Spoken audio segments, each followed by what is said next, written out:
Welcome to Heist. I'm Bradley Hackworth, joined by Jonathan Ems, otherwise known as Doc. And this week we are going to be covering Fear of a Black Hat and Soldier, starring Kurt Russell. Doc, what did you think going in? Well, I knew what to expect with Fear of a Black Hat because that was my movie. I had seen it back. I brought this up before, my summer of movies. It was summer of 96 when I basically locked myself in a basement and watched like 4 movies a day for every day. That was one of the movies that I came across, along with, I think a past entry in this was The Last Supper. That was another Right, that was the little first one weird you brought on the show. indie flick that I brought onto the show that came from that time. Yep. Yeah, so I knew what I was getting into on this one. I had forgotten most of it. And the weird thing is that seeing it the second time, there were parts of it that I did remember that they, from the movie, they weren't, I hadn't like completely forgotten them, but seeing them again, I remembered what they were making fun of. This movie was steeped in satirizing, not just like hip hop culture, but very current hip hop news at the time. They were making fun of very, very specific people and very specific things that they had done throughout the course of their career, that I had forgotten about. And so like when the joke came up again, I was like, oh, right, I remember this, but I had forgotten that was. As soon as I saw the like high school champion trophy hanging off that dude, I'm like, oh, that is, we know who that is. Right, exactly. Yeah, it was fun to revisit it. That is fair. Fun is the right way to describe that. This was ridiculously hilarious. I was having a great time the entire movie. The whole time I was like, I know a lot. This feels really familiar. Then I went to go look it up, and the director, Rusty Cundieff, he did another movie that I was like, another movie, not like this, but similar comedy. Obviously, directed and written, very similar. Right. Called Sprung. Do you remember that one? I vaguely recall Sprung. Yes, I don't think I saw it, but I do remember when it was out that I seen the ads for it and Written, stuff like directed, that. Yeah. and starred. I did not know that was the same guy. I knew he did the Tales from the Hood movies. Those were a trip, let me tell you. But yeah, no, this guy's had a heck of a career, and this was kind of his. I don't know if this was his first movie, but it was definitely really, really early on. He did kind of break right out of the gate. But he was the gay black nerd in Revenge of the Nerds. No. Yeah, that's why he did You're all of kidding. these. Yeah, no, that's why he did all of these roles, to separate himself from like how effeminate he was in He Revenge. looked completely different in those movies. I did not recognize him at all. That was a trip for me. Did he get taller somehow?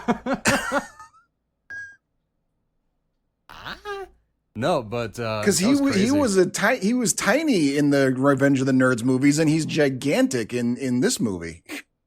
Yeah, I don't know, but I thought that was a massive. But that's why he went on a string, like he went on a run of doing like hyper misogynistic roles and stuff like that, because he was really trying to separate himself from the character from Revenge of the Nerds. So. Oh, I see. Okay. Damn. Yeah, I mean, and I cannot tell you which one I prefer, because he was awesome in Revenge of the Nerds. But I was so wildly entertained by this and everything that I've seen that he's done since. Especially what he's directed. Yeah. That was great. Kind of crazy that we are covering 2 Cassie Lemmons movies, like, in the same month, when she does not have a huge filmography. Oh, no, that's true. Yeah. The one who played Nina Blackburn. But hey, Yeah, the lady who played Nina Blackburn, she was Bernadette in Candyman. Oh, that's right. I didn't even recognize her. Yeah. Okay. Well, I mean, we are talking about the 90s here. There were like a grand total of like 6 black actors. So It's not really. Yeah, yeah, I know. Moving on. Ouch. I don't want. I mean, that's just. Oof, man. Fear of a Black Hat, 1993. Written and directed by Rusty Cundieff, starring Larry B. Scott, Mark Christopher Lawrence, Rusty Cundieff, and Cassie Lemmons, with Howie Gold, Deezer D, Moon Jones, Barry Shabaka Henley, Rose Jackson, and Faizon Love. Which, we did it again. Faizon Love. And let's, yeah? Yeah, we did it. Was he in something before? He was in Meteor Man. Oh, that's right. That's right. We literally just talked about him. Right, I forgot about that. I was going to say, let's not forget, the real Kurt Loder was in it. Right. That is an old reference. You have to be old enough to remember when MTV did music to know who Kurt Loder is. And they didn't get, well, they're making fun of every single music celebrity at the time. They didn't just make fun of Kurt Loder. They brought the real Kurt Loder in to make fun of himself. And it was kind of crazy that they could pull that off. I thought it was great. I did. All right, getting into it. The opening was absolutely incredible. Just going through the description. Ass, booty, yo bitch, Bush is a dickhead, big butt women in tiny bikinis are all used for specific and accurate, just like historically accurate detail. Yeah. But the fact that they did it 3 times over, it just kept making it funnier and funnier, and they absolutely nailed it. And I'm trying to think of another time I've seen it go down like that. I'm not coming up with anything. Well, I'm trying to remember. It was a Monty Python, one of Monty Python's movies. They did a similar thing in a Monty Python movie where they did the same thing. They listed off like a string of expletives, basically saying like, the producers apologize for the use of these phrases, and we apologize ahead of time for the possible use of these phrases as well later on in the future. And they basically did the same thing. So it was straight out of a Monty Python bit. I'm just failing to remember which one. So this movie follows a year in the life of a rap group, NWH. Not gonna say what that stands for. It's individuals with hats. Well, if you are familiar with 90s hip hop and you know who NWA is, well, instead of attitude, they have hats. Basically the same thing. Yeah. And the explanation over the hats is actually historically accurate, and weirdly they actually had a good reason behind it, and I was not expecting that, and I learned something. Well, because when I looked into it, and that's another real. Like, yeah. So just to get into that, I'm not gonna wait until we get to that scene. I'll just get into that. The NWH, okay. With hats. What they go in is like, why the hats? And they were talking about like back in the day with like slaves, and the slave owners would not let them wear hats because that would like expose them to the sun in a nonstop capacity. So by the time they were done with the work and got back to the farmstead or their slave quarters, whatever, they were too exhausted to rebel. And there was the point, he said like, well, now we got hats. And I'm like, that is the dumbest, greatest explanation that they could have possibly put there, and it was awesome. Like, damn. Yep.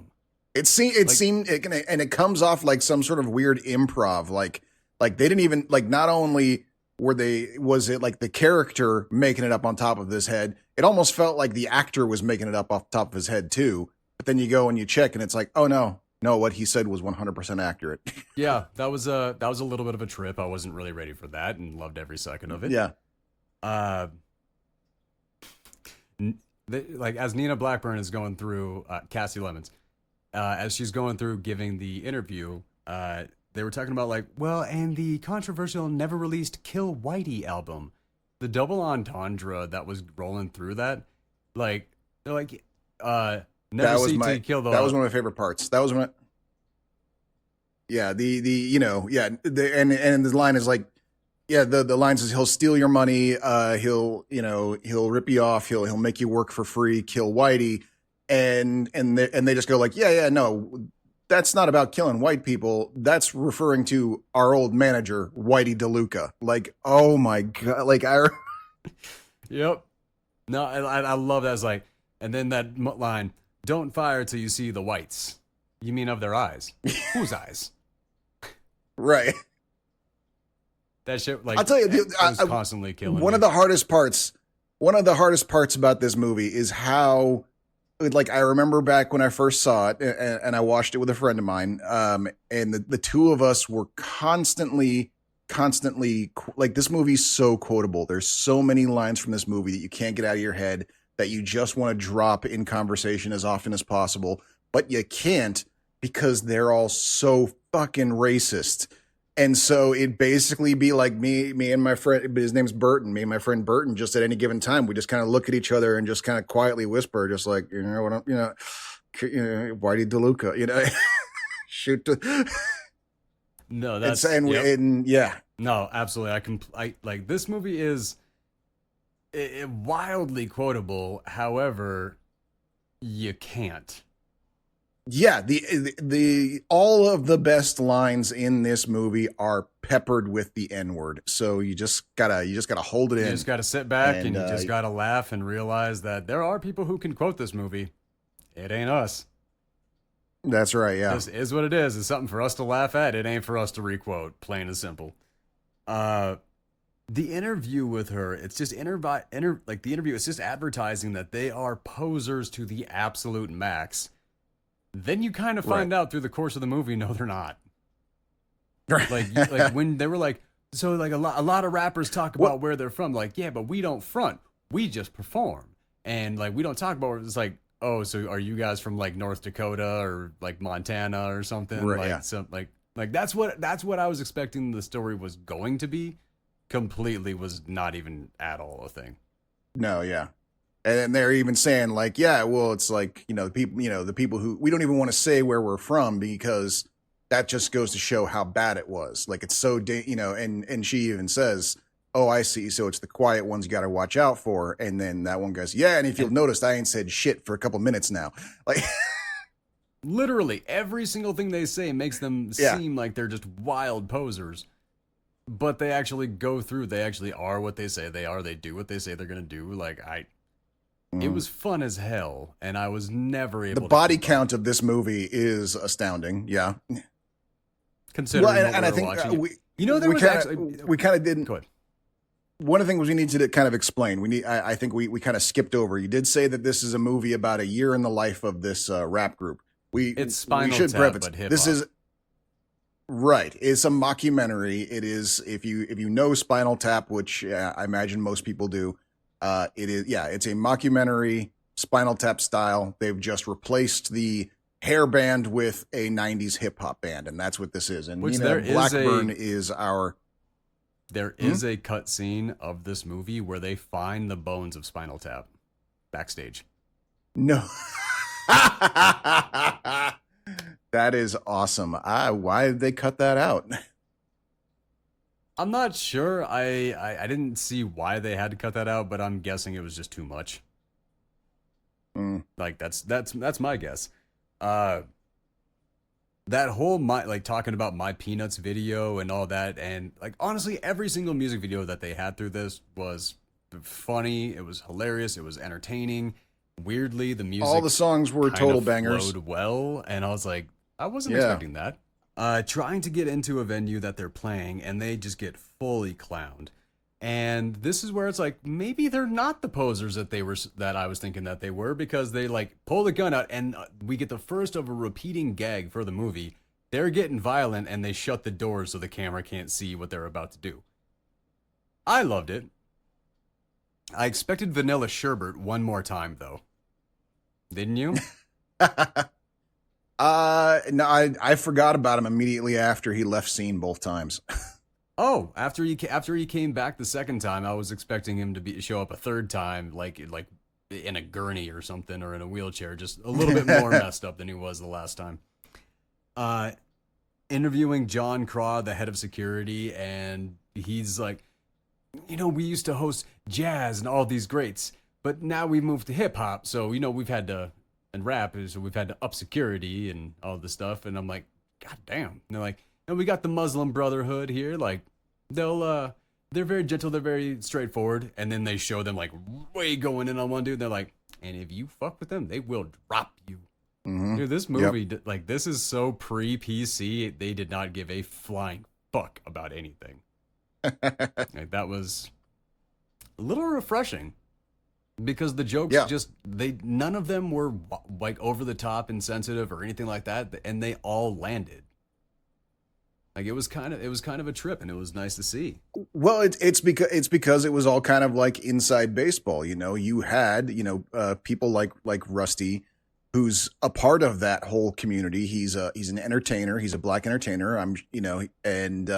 So for him to make a movie making fun of the black entertainment industry, I mean, he's got the right. If this movie was being made by a bunch of white people, that would be a whole different thing. Oh, but he's poking fun at his own. That's cool. It's where the question goes, like, when people say, like, could someone get away with making Blazing Saddles today? Yes, if it's directed by Spike Lee, 100%. Yeah, Mel Brooks couldn't do it. Yeah, no. But Spike Lee, 100%. And I would watch when I would pay top dollar. I would not wait for a matinee. I would go on opening night to see a Spike Lee remake of Blazing Saddles. I think that would be amazing. Leave it alone. No? To remake Blazing Saddles, of all the shit that people remake and everything like that, leave Mel Brooks work the fuck alone. No one is ever going to be able to do it even half as good as he did. Disagree. I really don't think anybody, like, you really think that, like, somebody would be able to actually improve upon Mel Brooks's work? On Blazing Saddles, there's a few things here and there. Sure, I mean, it'd be tough with no Gene Wilder. Don't get me wrong; it would be difficult. But I think it's possible for sure. And I mean, they already remade The Producers, and it was awesome. It was 1,000 times better than the original. So, The Producers was originally a Mel Brooks. Yeah, you didn't know that? The original Producers? No, I didn't. Yeah. No, I had literally no idea. Okay, that's... Huh.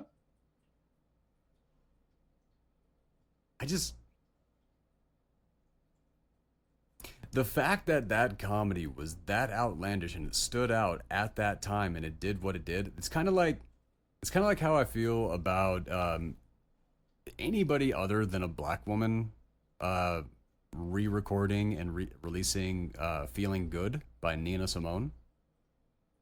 The song was released during the height of the civil rights movement, and it's about feeling free and feeling good and like the change of the tide and everything like that. It was written by a black woman during the civil rights movement about the change of the tide and feeling good and freedom. I don't think anybody other than a black person should be singing that song and profiting from it. Like, it's kind of one of those things. Like, I can see that. I don't 100% agree. Like, what Mel Brooks did in the time, what he was capable of doing, all that, if it's remade and people lose sight of what he did at the time, because people don't even realize that Feeling Good was, like, that song was about that. Now it's just a rich white guy singing about feeling good. Like, the actual intent and meaning behind the song is completely disappeared because the wrong person remade it. So, and I can see how that would happen, like, but that's the thing. Like, I have recently rewatched Blazing Saddles because during one of the, there's an ebb and flow every like 3 or 4 years. It becomes the center of attention on the internet again, as everybody starts arguing about it all over again. And my kids had never seen it before, and so they were wondering what all the hubbub was about. So I showed it to them. We all watched it together. They laughed. It was great. It's still a classic. But there are some parts of it that don't hold up for reasons different than what people say. The entire ending sequence kind of makes no sense. The dance? Not the dance, like the whole, like, them, like, kind of, going through the movie studio and just kind of disrupting all the other movie sets.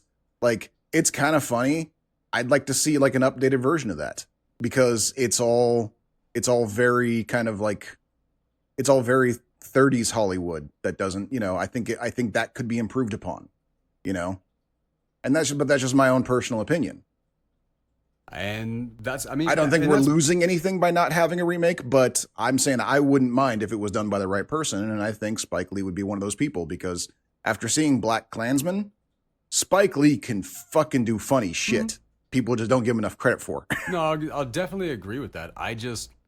But that's the thing. Like that's the thing that a lot of people just don't want remakes, because it's like, if you want to watch it, go watch it.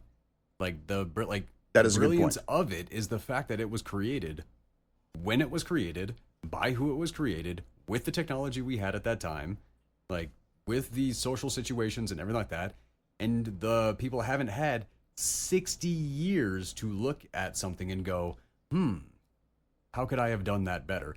No, this is somebody's first work, and they nailed it. Like, they did it the first time, they brought it to us, and they actually rocked it. That is why I think it's very important that is all very fair. Go back and watch the original. But to your point, the right person remaking it, sure. That I would give it a chance. I mean, yeah, if they remade Blazing Saddles, I would absolutely go and watch it. I just don't know.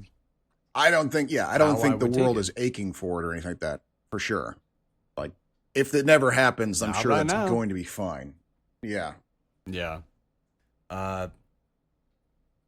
This is where we got that first sight of Vanilla Sherbert. And yeah, as soon as he said my N-words, I was like, oh. I was like, okay, so. And they didn't even skip a beat on it, too.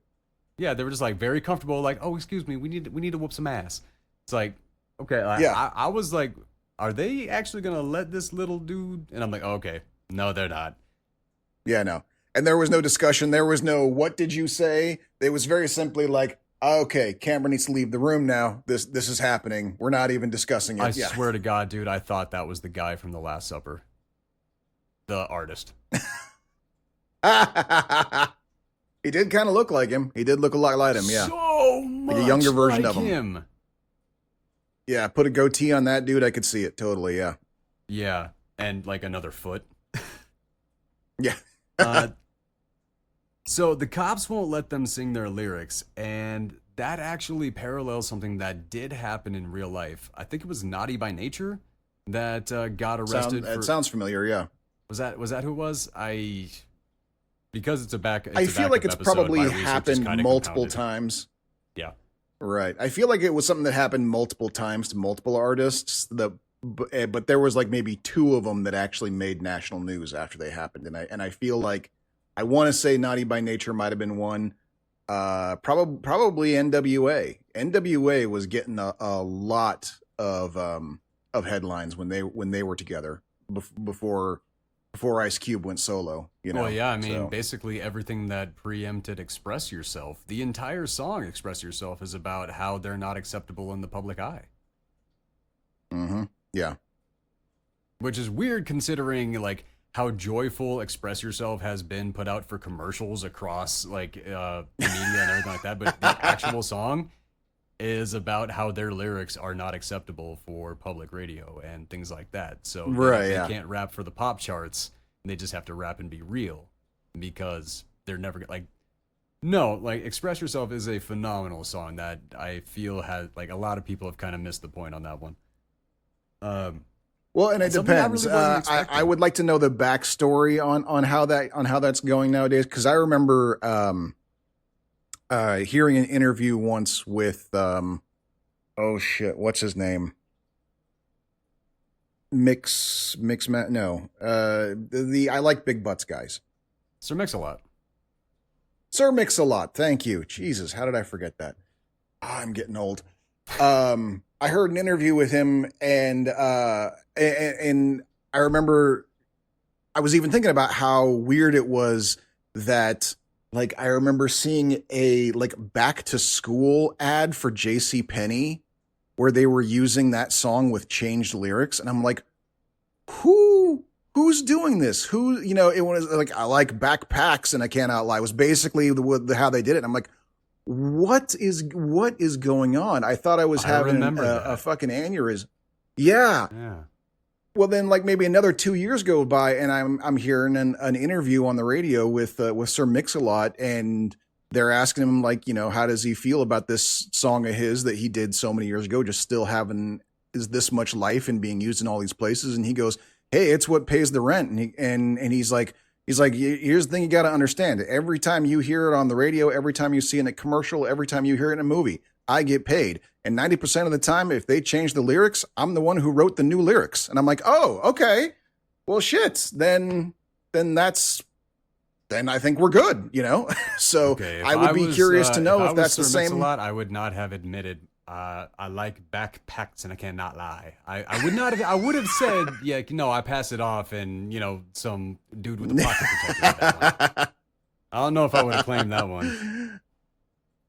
But that begs the question is like, okay, yeah, it is a little weird hearing Express Yourself in these commercials now, but I would like to know if that's the situation. If that was, if the artists were involved in all that, then hey, the artist is the one who calls it, and that's the end of the story.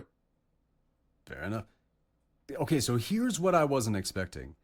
When they actually started performing and all of this, the crowd was wildly into it. They never had a moment where their music wasn't well received or anything like that. The entire movie. Oh no, yeah. Everybody, like every performance they had, every crowd, everybody loved their music, but they still kept getting treated like they were punks and all that. And I didn't really connect to that in any way. It's like, how are you? No, yeah, like, if I am running a venue and people come on stage and everybody in the house is jumping for them, they're not the last billed person in my performance. Well, but I think they were kind of pointing out that it was a Billboard ranking type thing. Like everybody was gonna get that week. Yeah. Right. And so everybody was gonna get that reception. That was the entire show.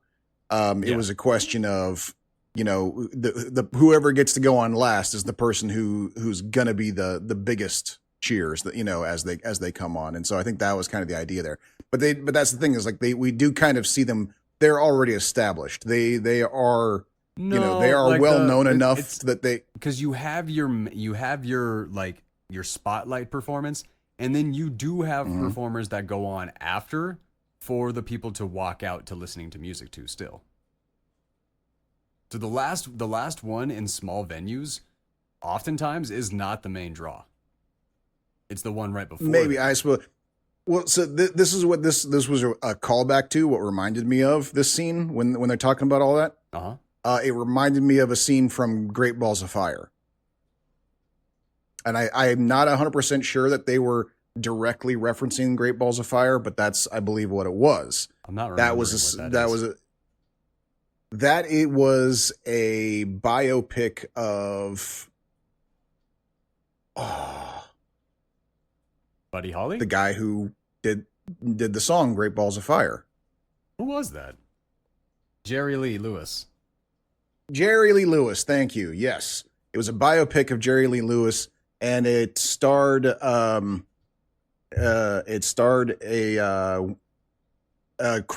Dennis Quaid played Jerry Lee Lewis. I have seen this. Yeah. And so there's a scene in it where he goes to a show believing that he's the headliner and that he's going to be the last one playing. But when he shows up at the venue, I want to say like Elvis Costello or Buddy Holly or somebody. They don't really say who it is. He's just kind of standing there with a guitar looking meek while the managers of the venue are telling Jerry Lee he's now second to last.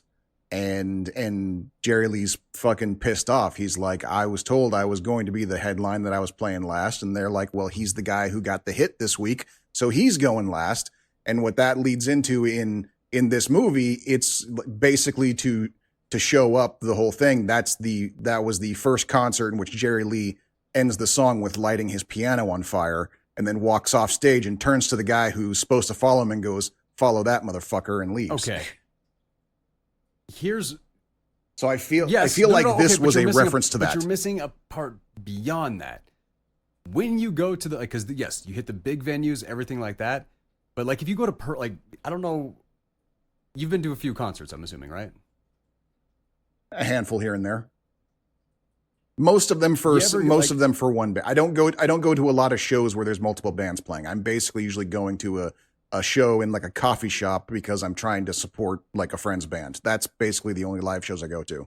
There are a lot of concerts that after the headliner, there's a band that comes on, or a stand-up comedian that comes on, or somebody that comes on just to like entertain the crowd as they're leaving.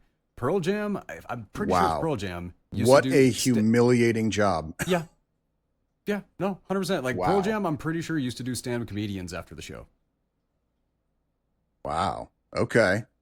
Like that's pretty much what I was saying. Like these guys were set up to be the, all right, people are leaving, people are going, they hit the show, everything like that. We're just the background music. We're the what became in the aughts closing time when the bar was closing and every fucking bar in the goddamn country was doing the exact same fucking closing song. Like basically it was like, well, hey, it got the message across. It did. And it made me hate that song. Like, I used to love that song. Now, I swear to God, I have, like, bar PTSD when I hear that song. Just all the times of bouncers being behind me, go home. It's like, dude, there's a line in front of me. And just closing time, singing over the PA system. No. Yeah. This is why I always leave the bar early. I don't even go anymore, man. Okay. We're going to talk about this one. Then when they're like meeting up with that manager, they're like, these lyrics, are you kidding me? Can't you just be like Hammer? And just ripping the glasses off. Like Hammer? Right, yeah. His expressions, his reactions were some of the best things about this. Actually, all three of them. Mark Christopher Lawrence, every time he opened his mouth, it completely floored me. He played Tone Deaf. Tone Deaf, such a great character, Tone Deaf. Yeah, absolutely. He's I'm only human. Group DJ. I'm only human. Dude, or I'm just a human, like whatever. Oh my God, dude. Every single time he said a word while he was doing that music video, I was on the floor laughing. It was killing me, especially how much I loved him in Chuck and the character that he plays in Chuck. Because I told you that there's a reference to that, to this movie. There's a reference. He pulls up an image and there was like, you remember Earth, Wind, and Fire? Well, for a time, we were Earth, Wind, Fire, and Rain. And he basically is being this character when he is talking about his music days. It is incredible. It is so much fun. So it's like it's almost a throwback to this, but it was like they just couldn't quite get the rights to mess with it. So they had to go full parody with Earth, Wind, and Fire. No, I thought I loved it. Going into the dance class, and you have that one dude who's sitting there just whipping all the dancers and all this, and he gets behind Tasty Taste. He's like bending him over, whipping him. And Tasty grabs him. He's like, I'll whip you with this. He's like, you will? Oh, daddy. Start to work, daddy. Oh, my God. Dude, that character.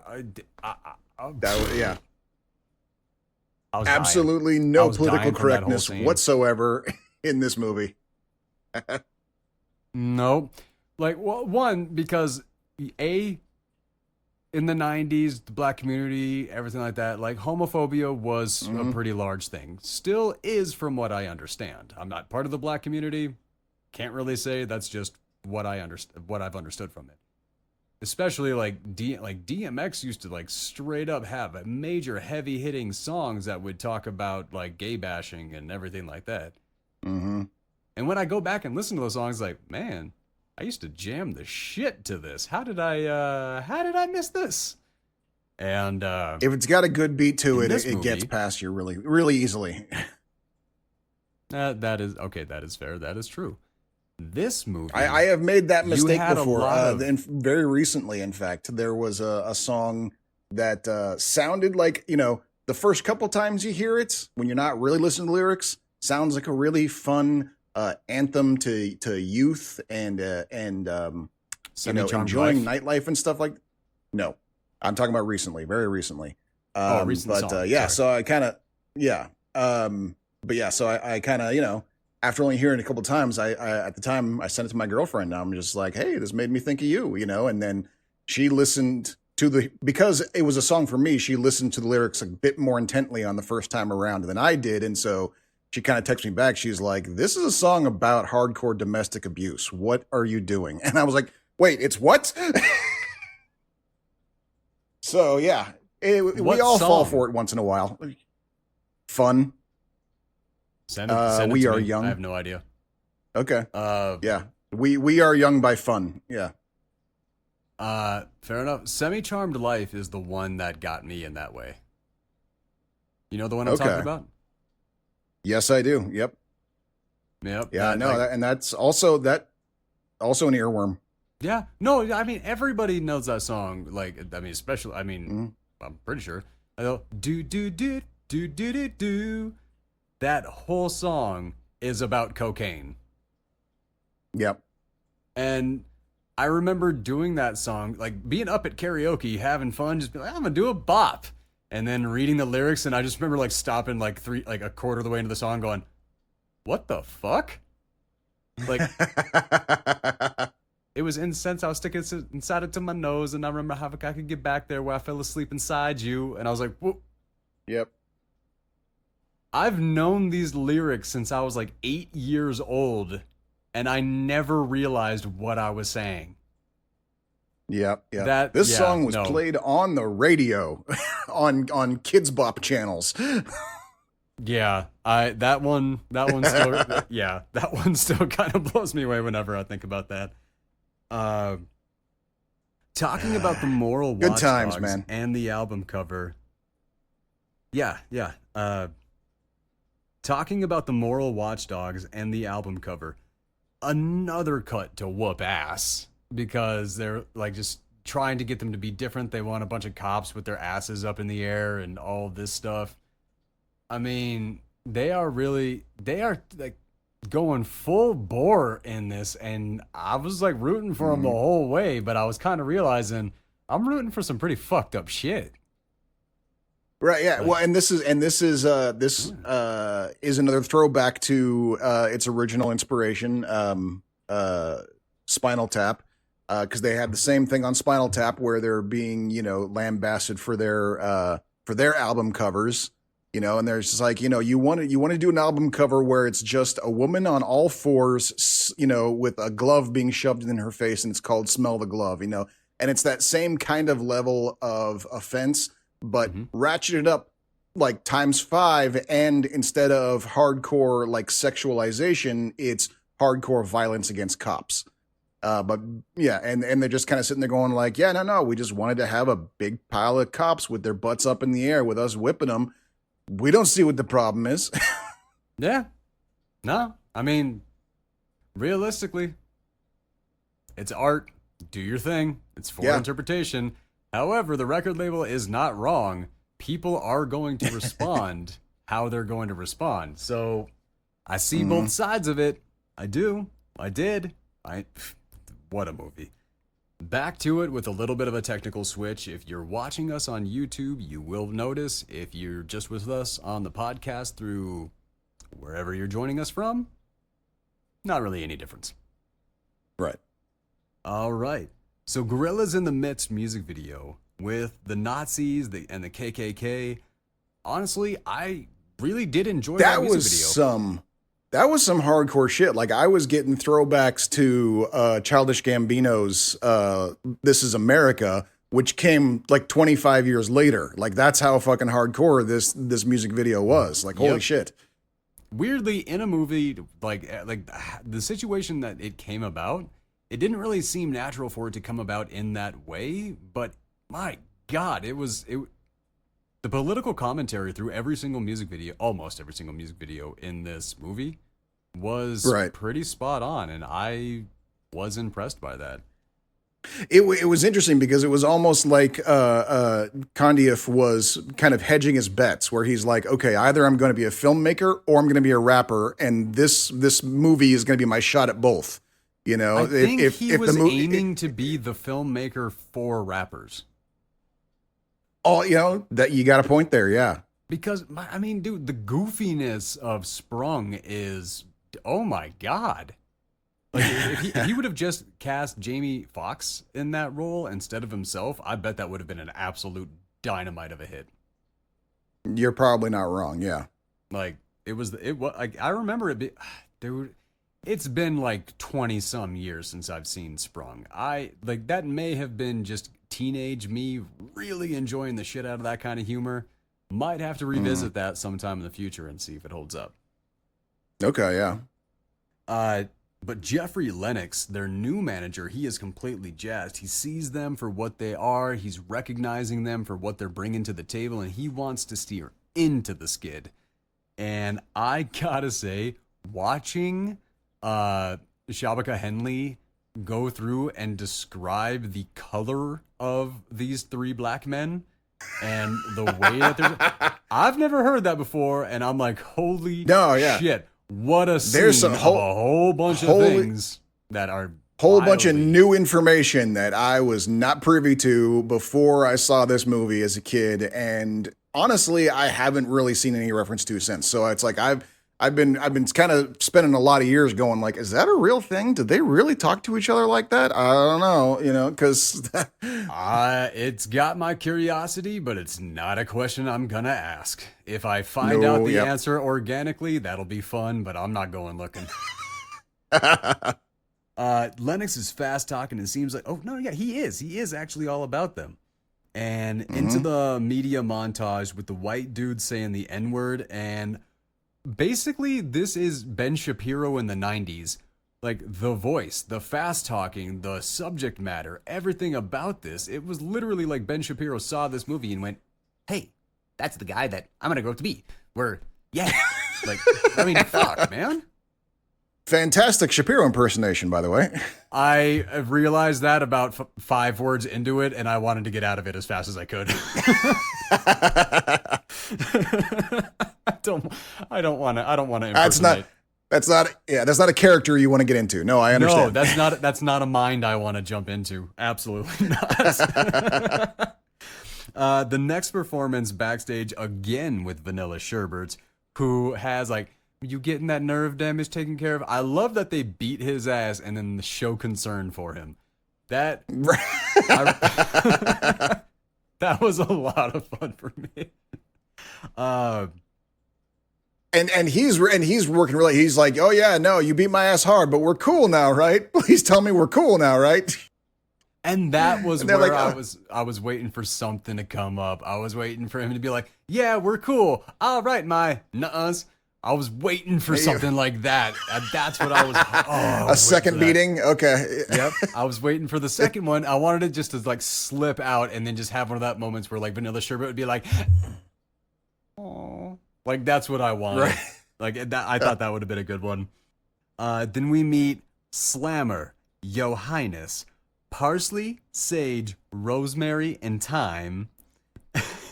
Which, I mean, obviously salt and pepper. Well, yeah, well, and the funny thing is that they even like call it out. Like they're not trying to like suggest, oh, parsley, rosemary, sage, and thyme. We're like making fun of salt and pepper. No, they literally look in the camera and go, and we're better than salt and pepper. They're only 2 spices. We're 4. Like they like are like they're shit talking salt and pepper to the camera. And it was the ices, dude. That was great. Ice water. Iceberg, ice box, ice tray, ice cup, ice coffee, which is basically the exact play on like in the 90s you had Ice Cube, Ice-T, and probably more that I'm not even thinking of right now, which in the early aughts, late 90s became Lil and Young. And I'm going to say the Ices beat the Youngs, because when you have a 60-year-old young blood, that's not going to make a lot of sense, man. But Ice Cube, he's going to be Ice Cube forever. There's no reason to ever change that. Like Lil Bow Wow, Lil Bow Wow's a grown-ass man now. Right. Like Ice-T is still Ice-T. He hasn't been the rapper Ice-T in a long time. He's been, the actor on Law and Order for like 3 times as long as he was ever a rapper. But he is still Ice-T. Yeah, he never let that go. And that's what I'm saying. The Ices, they definitely beat the Lils and the Youngs. Yeah. I just remember that joke. It's like, Little Wayne. No, it's Lil Wayne. Oh, right, Lillian Wayne. One of my favorite dumb jokes. That's just right out there. Things get reversed. NWH ahead of the Jam Boys, and this.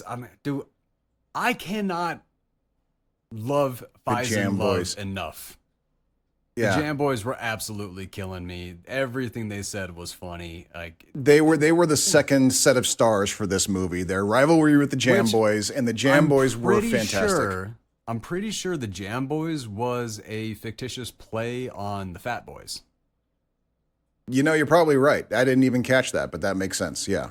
This is NWA versus the Fat Boys done in fictional form. Yes, and hilariously. Yeah. Yeah.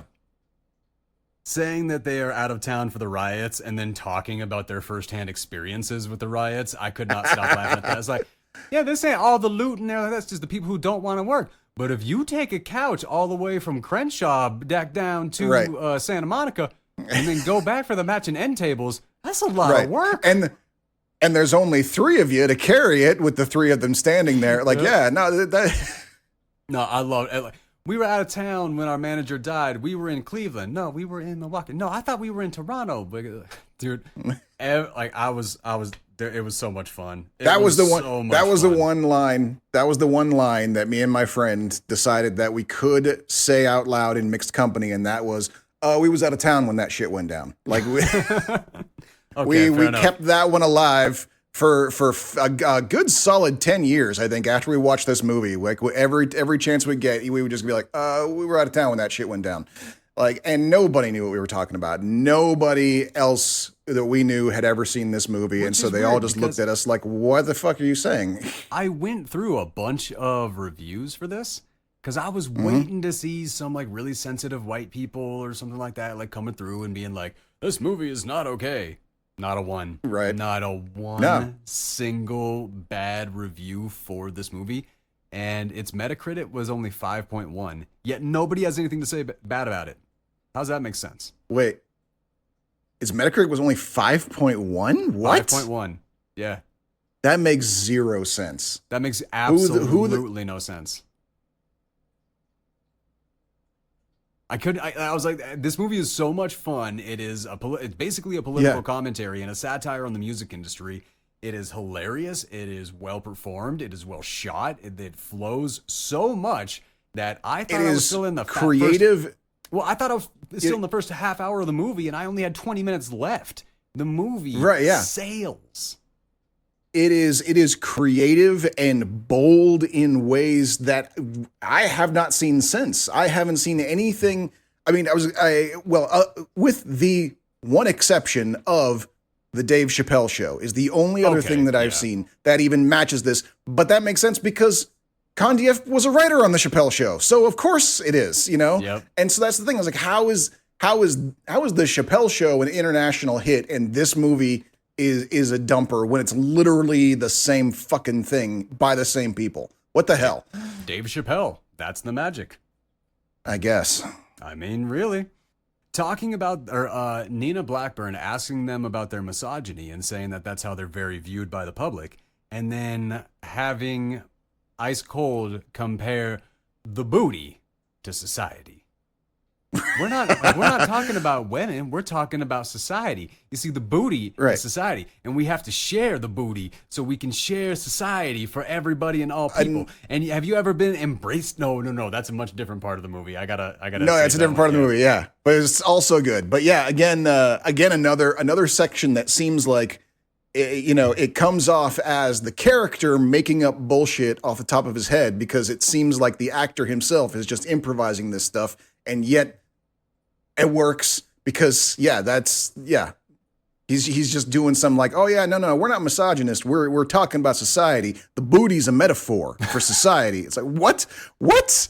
And he completely lost me in that. So I might actually have to go back and watch that scene again to see if he actually did make sense in that. But there are too many turns. Yeah. There were too many turns, and honestly, like every time, like watching Cassie Lemmons respond to everything that he was saying, that floored me every single time as well. I was having the greatest time with that. But set aside from that interview,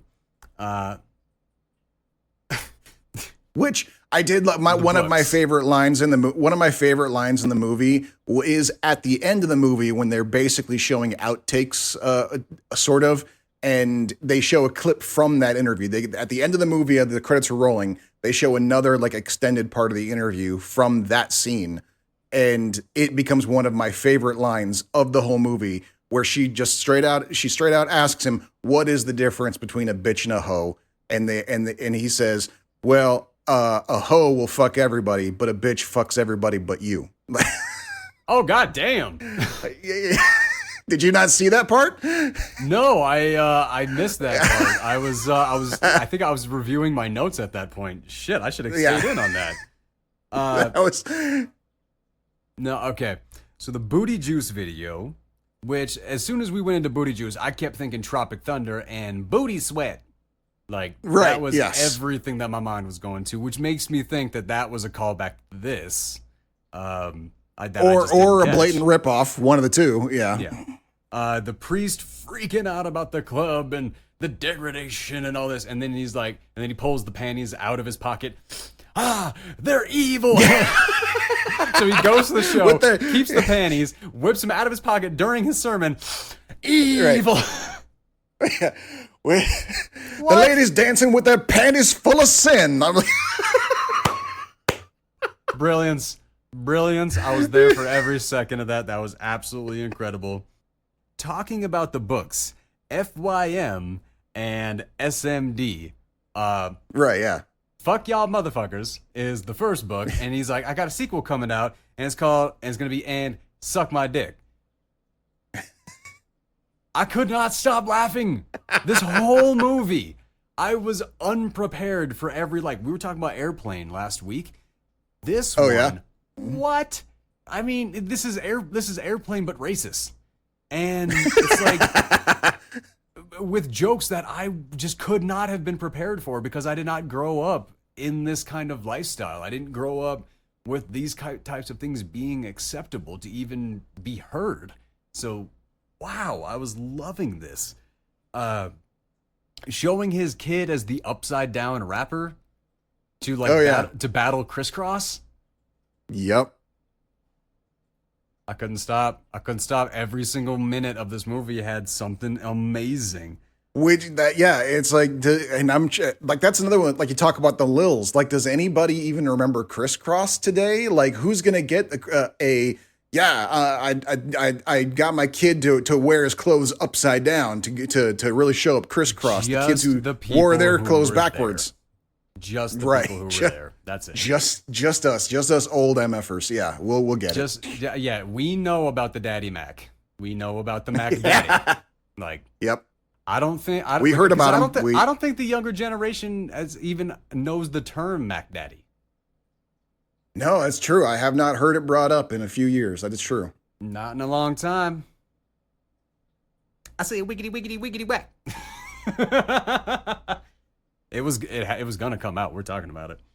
Right. Tasty Taste giving a tour of his home. Like getting the soccer ball and be like, "Here you go, my little European brother." And then his dad comes over, freaks out, grabs it right. He was like, "You gotta make sure that's like."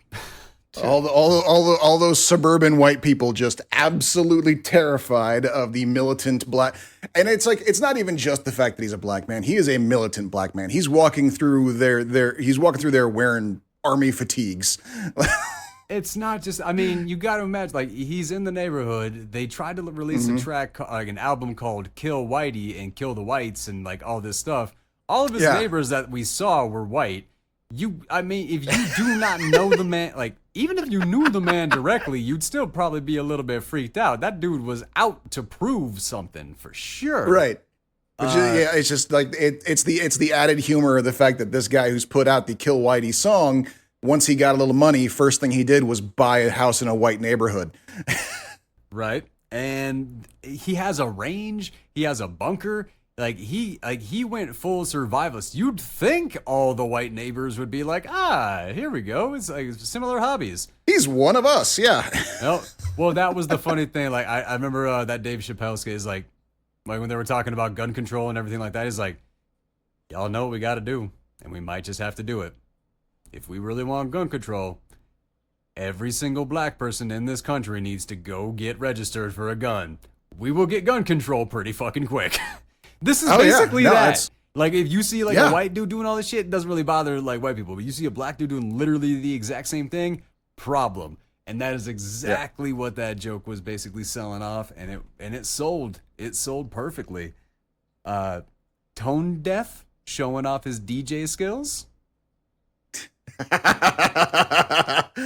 How did we talk about that? That was a joke that was waiting to happen for years, and they were the ones with the balls to do it. You got to give them a hand there with that. There was an angle to that dangle that was making that song spin. Yep, folks, you just got to see it to understand it. That's the thing. We can't really describe what happened. I might have to cut out what I just said. I don't know about that one. Ice Cold getting cold over for a DWB, which, the way they set up, the security guards, as a basically a parody of Fuck the Police from NWA. Right. Yep. Perfect. Loved it. Yeah. Absolutely brilliant. Yeah. And yeah, no notes. Just wonderful. Yes. And the music video was exactly as hilarious as I wanted it to be. Like it was like it had heavy social commentary in it, but it was also hilarious to watch. This movie is oddly brilliant. I was not ready for it. Like I was having so much fun. I didn't realize how much political commentary was actually throughout the entire thing. Which that is an absolutely outstanding mark. We're anti-violent, and I'll shoot anyone who says otherwise. What do you even say about these lines, man? They're perfect. Yeah. I mean, damn. A Gangsta's Life Ain't Fun. That music. Oh, that video. That was what got him the money. That's what got him their entire cast. That was the scene where everyone went like, "We're gonna do what now? I'm in. Can I just sit on the sidelines? I'll just sit. I won't even have to say anything or do nothing. I'm just going to sit in the corner of this scene. Well, give me a stack of dollar bills to fluff, so it looks like I'm doing something. They bring the unrated music video into the classroom with all the naked women and everything like that for the children to watch. Which the teacher is like, that whole transition, that whole bit. You've got the. We're not violent. In fact, we did that song, Being a Gangster Ain't Fun, which goes into the Being a Gangster Ain't Fun video, which is fucking R-rated and makes Being a Gangster look awesome, which then goes into the classroom of kids watching this R-rated music video, which then goes into, and now we're going to have NWH and the Jam Boys. The Jam Boys tell you about how being a gangster ain't great to try to, fix this. And they instead try to out gangster each other right in front of all the kids. We are talking a solid 10 minutes of absolute perfect comedy gold that takes just on a roller coaster of and it doesn't drop. Like it goes a little up, it goes up, it goes a little down, everything like that, but it does not drop. However, you could slice this section of the movie out. Yeah, but everything but the very end. The very end, like that's a little bit too. It hits a little bit too close to home for literally everybody these days. I don't remember how that scene ended. They got into a shooting in the school, and all the kids were running out. Oh, right, that's right. Okay, yeah. That might not be. Yeah, that would be where the scene, like, people would go from, oh, it's so funny, to, and they would remember that instead of the scene that just happened before it. Maybe. I don't know. I had forgotten all that. I was laughing the whole way through, so I don't know. Maybe if it with enough of a build up, maybe it would still work. But that's the in thing. that It's like in that scene, it's like, I was shot 22 times. Oh yeah, Tasty was shot by a bazooka. Yeah, look at him. He used to be 6'4". Like, oh my god. Outstanding. Again, I know. just what you said. No notes. Mhm. And right, okay. And then now we get Tasty meets Yoko. All right, yeah. Our Yoko Ono, yep. Always got to be a Yoko. Always Mhm. got to be a Yoko. You cannot do a band movie of any kind, shape, or form unless you've got a Yoko in it. Which, really, after 60 odd years, I'm starting to feel a little bad for Yoko, but not a me. lot. Not me. Not even a little bit. You ever think that you feel bad for Yoko Ono? Go back and watch the performance that she did live with Jimi Hendrix. No, that's okay. I don't have to. No, you're sitting here feeling bad for her. No, she doesn't not a deserve lot. that. She does not. Yoko Ono does not deserve sympathy. If there is more to that story than I don't know, okay. What she did. I'm not saying there's more to the story or anything like that. I'm just saying she's taken shit for 60 years. It's got to end eventually, right? Sure, as soon as the Beatles stop being popular. Okay, well that's gonna take a while. Yeah, because why did we not get more Beatles songs? No, okay, all right, Yoko. all right. Fair enough. The woman's lucky that she actually got to keep her name Yoko and it didn't get switched to Yokai. I should probably explain that. That's Japanese demon. Right? Yeah. There was a very niche audience that'll get that joke. Yeah. Yes, I have to admit that was not. And no, that was not harsh. The sounds she made are demonic. Wow, I am so mean to this woman. You really are angry. Dude, it's been 60 years. And? I mean, for God's sakes.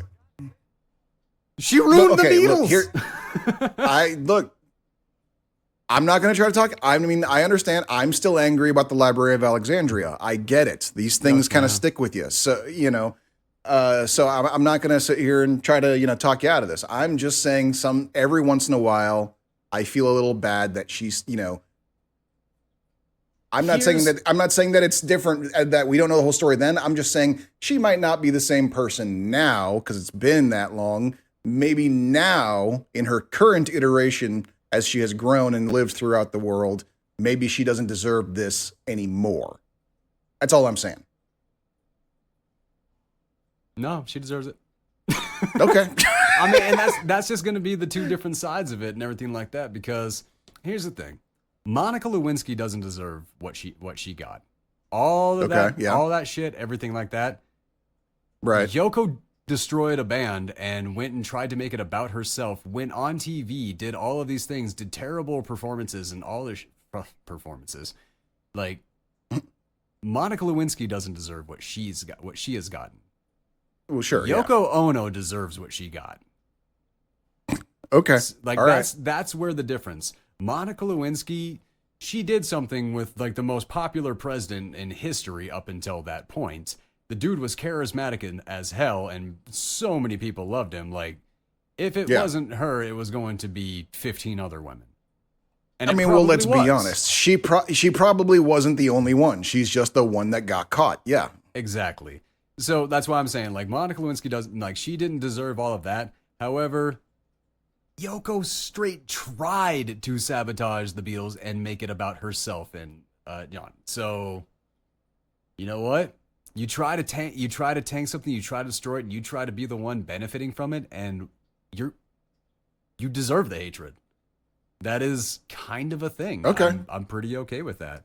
And then we get Yoko is just flat out jealous of Nina Blackburn, and Nina's like, "Oh, so you've been so you're a backstage?" And like that. She's like, "Oh, I'm no hoe." She's like, "Oh, well, how many celebrities have you been with?" I'm 14.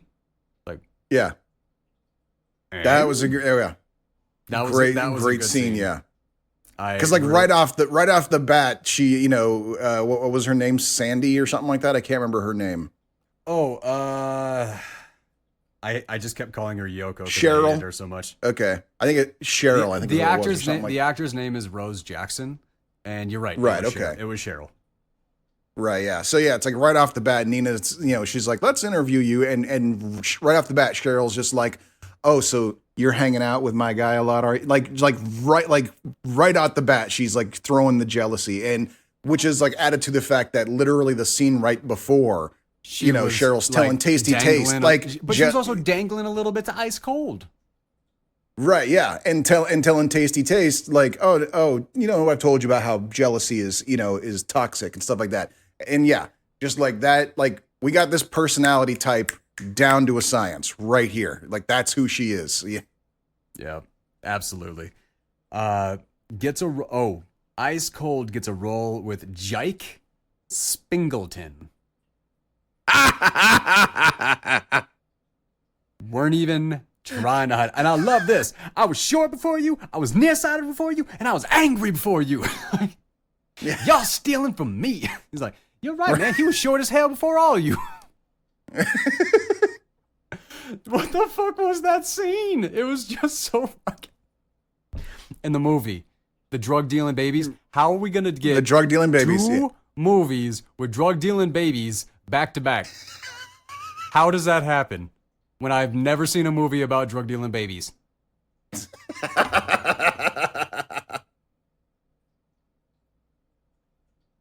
There's a saying that invention does not come to a person, it comes to a society. And in the 90s, drug dealing babies was the low hanging fruit.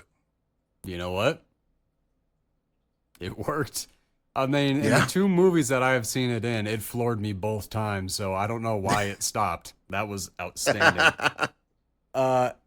This, I swear to God, if I ever wind up back on movie set again and I even doing a 48 or something like that, and I get myself, and I assume the director position, I'm gonna say this line. It's gonna be the final. I'm going to prep it. I'm going to practice it. I'm going to make sure that it is the champagne shot of the film, of whatever the project is. But at the end of it, cut, print, I'm the shit.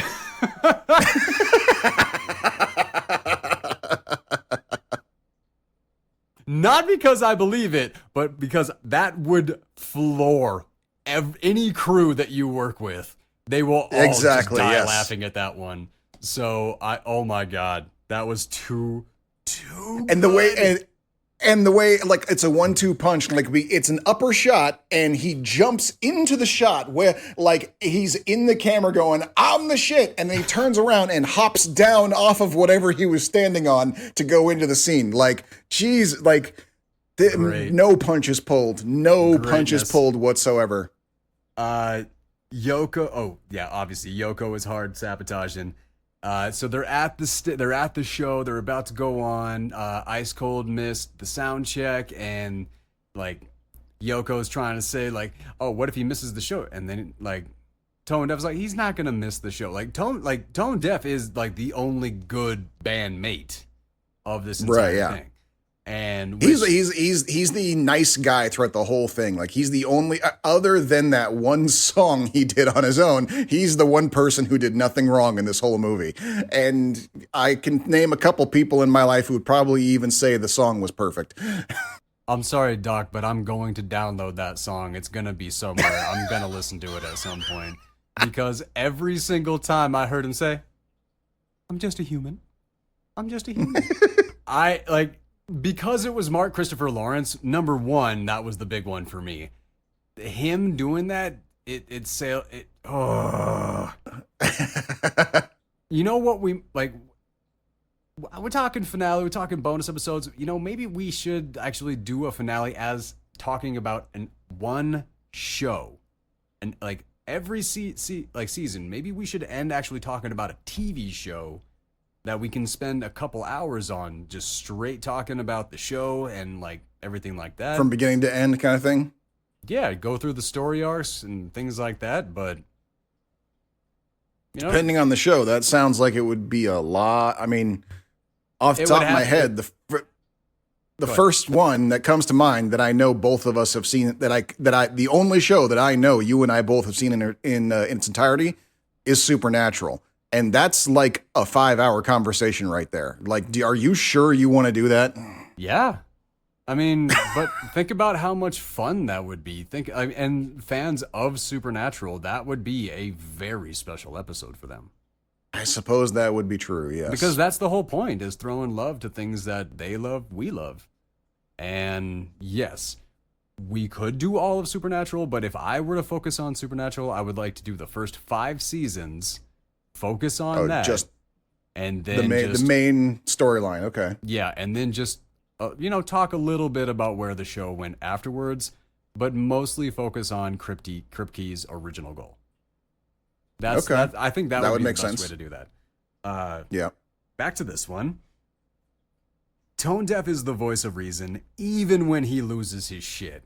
He's like, you guys better start acting intelligently, or I'm gonna whoop both your asses. And I'm like, I'm really connecting to that character more than anybody else in this movie. Dropping all the guns. So many guns. Yeah, with that. Oh, that was we're gonna do this. We're gonna do this right. Let's and they both drop a bunch of guns at first, and then I'll take you out raw, and then everything. Well, and even then it's like, and then we even get the added they both drop a bunch of guns, and then Tasty keeps dropping more guns, pulls a fucking sawed-off shotgun out of his sleeve and drops that, and more knives, like as they're both armed to the teeth. That's already funny. And then we're seeing that Tasty is wild. He was about to go on stage packing all that shit like that. Well, that's what they said, is after St. Louis, they had that one gig where they had fake guns, and then everybody in the crowd pulled guns back on them. Now they use real ones. Yeah, no, that was... yes. They did include that in there. Oh, man. Interviewing the manager, and we talked about this last night, where they cut her dialogue off a little bit early, but it still had my curious. I watched it like 5 times just trying to see if I could figure out what her mouth was saying. I couldn't do it. Couldn't figure it out. No. Fear of a Black Hat, 1 hour, 6 minutes in. If you can figure out what she says, let me know. I am very curious. I don't know why. That's just how my brain works. Okay. Waking up in bed, Ice waking up in bed with Yoko. Saw that coming a fucking mile away. Of course, everybody did. We all knew, and that was a fantastic scene too, where it's like, it's like even right out of the bat, as they're walking in, and that's just movie rules. Like, they're like knocking on the door. Ice, wake up. He's not waking up. Well, let's just open the door and go in. It's like, okay, we have seen this scene in a movie 1,000 times. He's gonna be in there with the girlfriend. Yeah, like we know. And they walk in, and the place is a mess. There is a gun with a condom on it sitting on the table next to them. Loved it. Loved it. Pulls the gun on Tasty, and he has to rip the condom off the end of it. Nope, that was incredible. Never seen that before. That was awesome.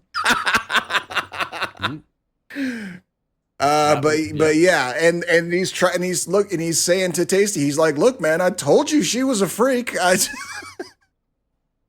Yeah, he's like, you know what? I had to do my own research.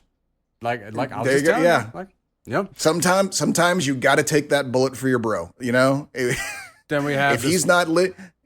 Yeah, if he's not going to listen that that the girl he's with is a skank, you just got to prove it right to his face. I mean, sure, you might lose a friend, you might get shot, you'll definitely get your ass whooped. But you know what?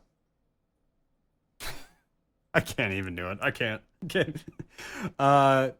So yeah, this is where the band breaks up, and then we cut to 8 months later, and come and pet the and they keep saying it like that, Pussy, and I forgot to write down what that acronym stood for. Because he's still doing it. He's trying to pretend that this is all social commentary with acronyms and metaphors and stuff like that. Yeah. Oh. Yeah. But this whole song, like that whole section, complete toss to Mary Walsh and CNC Music Factory. Yep, absolutely. Again, for people who don't know, CNC Music Factory, the oh god, what was that? What was that main line? It was "Everybody Dance Now." Oh yeah, right. Yep. Everybody dance now. Mary Walsh still super popular today. Yes.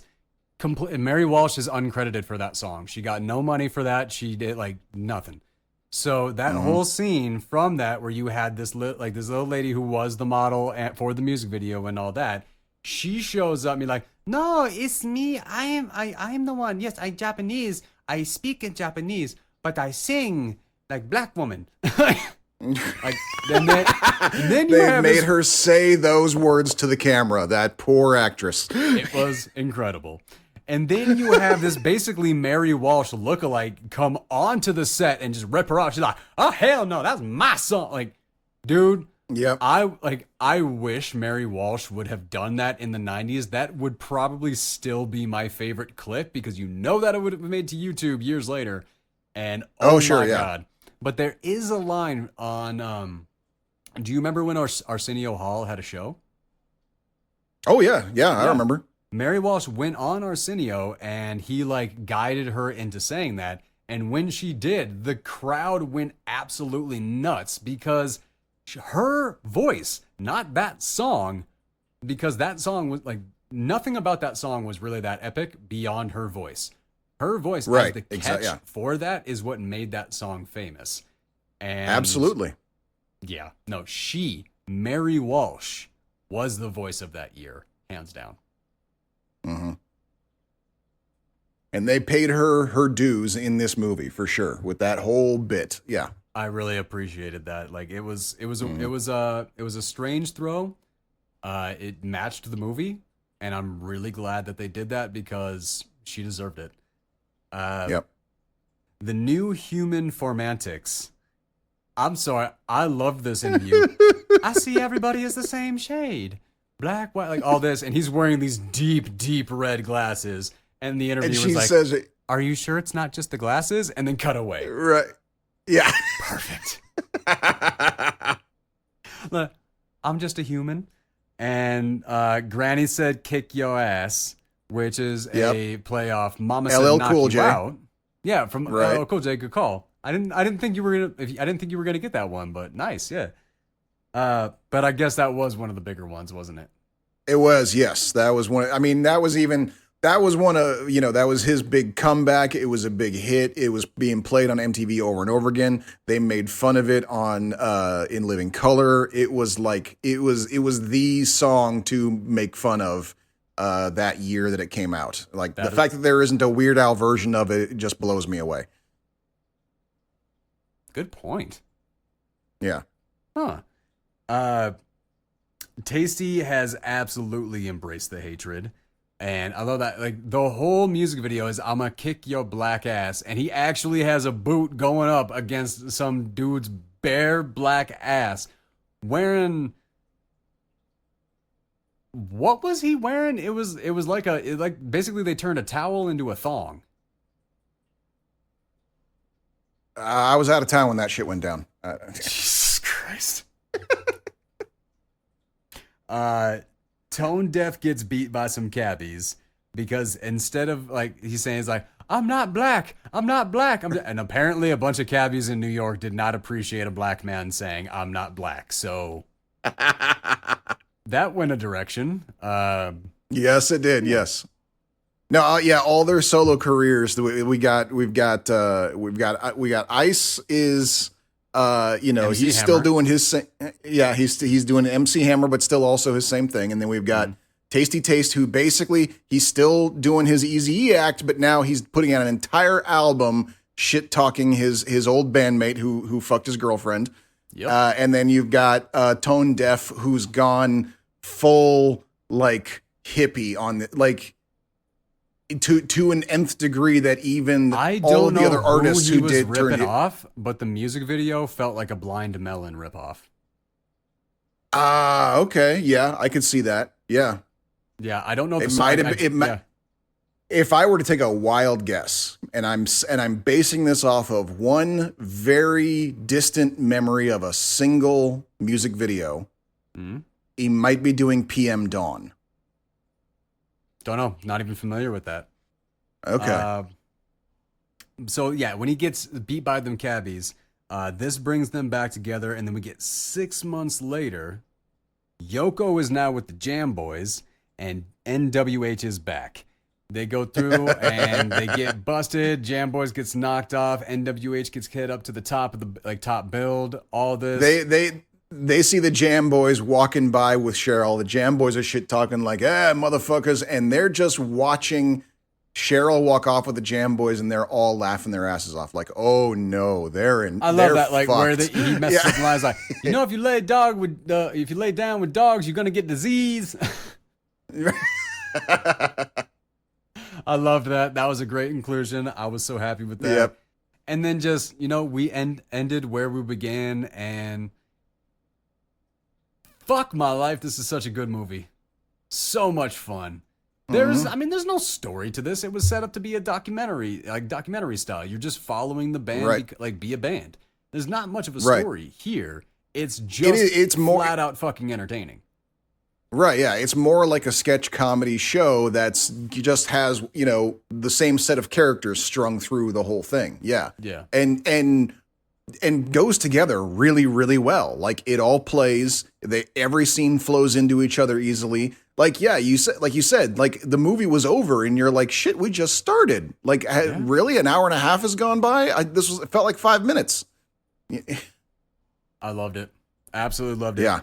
I'm gonna put it on a must-see for millennials and Gen X.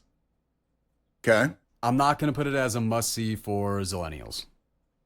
Okay. Why is that?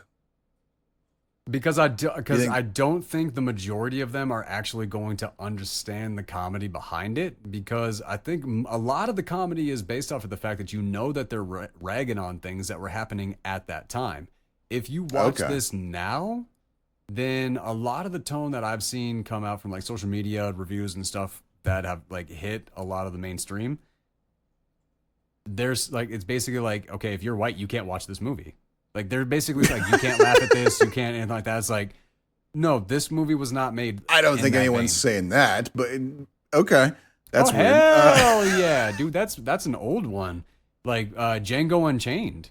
There were a lot of people who were not okay with the fact that people actually laughed at funny parts of that movie. Oh, bullshit. I don't buy that. That sounds like some internet bullshit to me. That sounds like clickbait stuff. Well, okay, first off, like it's not I didn't get that from the internet. I got that from actually my manager when I was acting out in Oregon and it came out. She went to theaters and she said that a bunch of black people were walking out of the theater because white people were laughing at parts of the movie that they did not like. Huh. Interesting. Yeah. So that's not the internet. Maybe that person was lying, but that was a firsthand account from that I wasn't there for, because I didn't go see it in theaters because number one, I didn't know. Like it was a movie about slavery, all this shit, everything like that. There was gonna be some real deep shit in there and all that stuff. And realistically, I didn't know how I was gonna feel about it. Right. So okay. I wanted to watch that in a situation where I was able to pause it if I needed to, go take a little bit of a break, and not waste my money from having gone to the theater. See, it remains to this day the only Tarantino movie I haven't seen in the theater, and the only reason I missed it in the theater was because it was at a time in my life in which I was dead fucking broke and couldn't even afford a movie ticket. And that's basically it. I absolutely would have seen it in the theater because I am. I know that that's like some sort of like weird like bro credit thing that no one respects for some reason, but I am a Tarantino fan. I have seen every movie that he has made in the theaters, including Pulp Fiction. I was like the first kid in my neighborhood to see Pulp Fiction in the theater before anybody knew. And and when he comes out with his next one, I'm going to do it again. So here's the thing. He lost me with Kill Bill. Really? Yeah. No, he got me with Reservoir Dogs. Oh my Okay, God, yeah. he got me with Reservoir Dogs. Pulp Fiction, I grew into liking that. I didn't like it when I first saw it. Okay. My taste had to evolve. Okay. Kill Bill, not even a little bit. Really? Not one. I'm surprised. Yeah, not one part of that movie. The over gratuitous nature of the blood and the over like parts of the overacting that went in with there, and I like no, like that, like that's yeah. I'm surprised. Tarantino's big one that everybody celebrates and everybody is absolutely ape shit for. I was so fucking bored. Really? I am shocked. I don't even know what to say to that. Yeah, I don't know. That pretty but much okay. that pretty much shocks everybody. Mostly because Have you seen Hateful Eight? Yeah, loved it.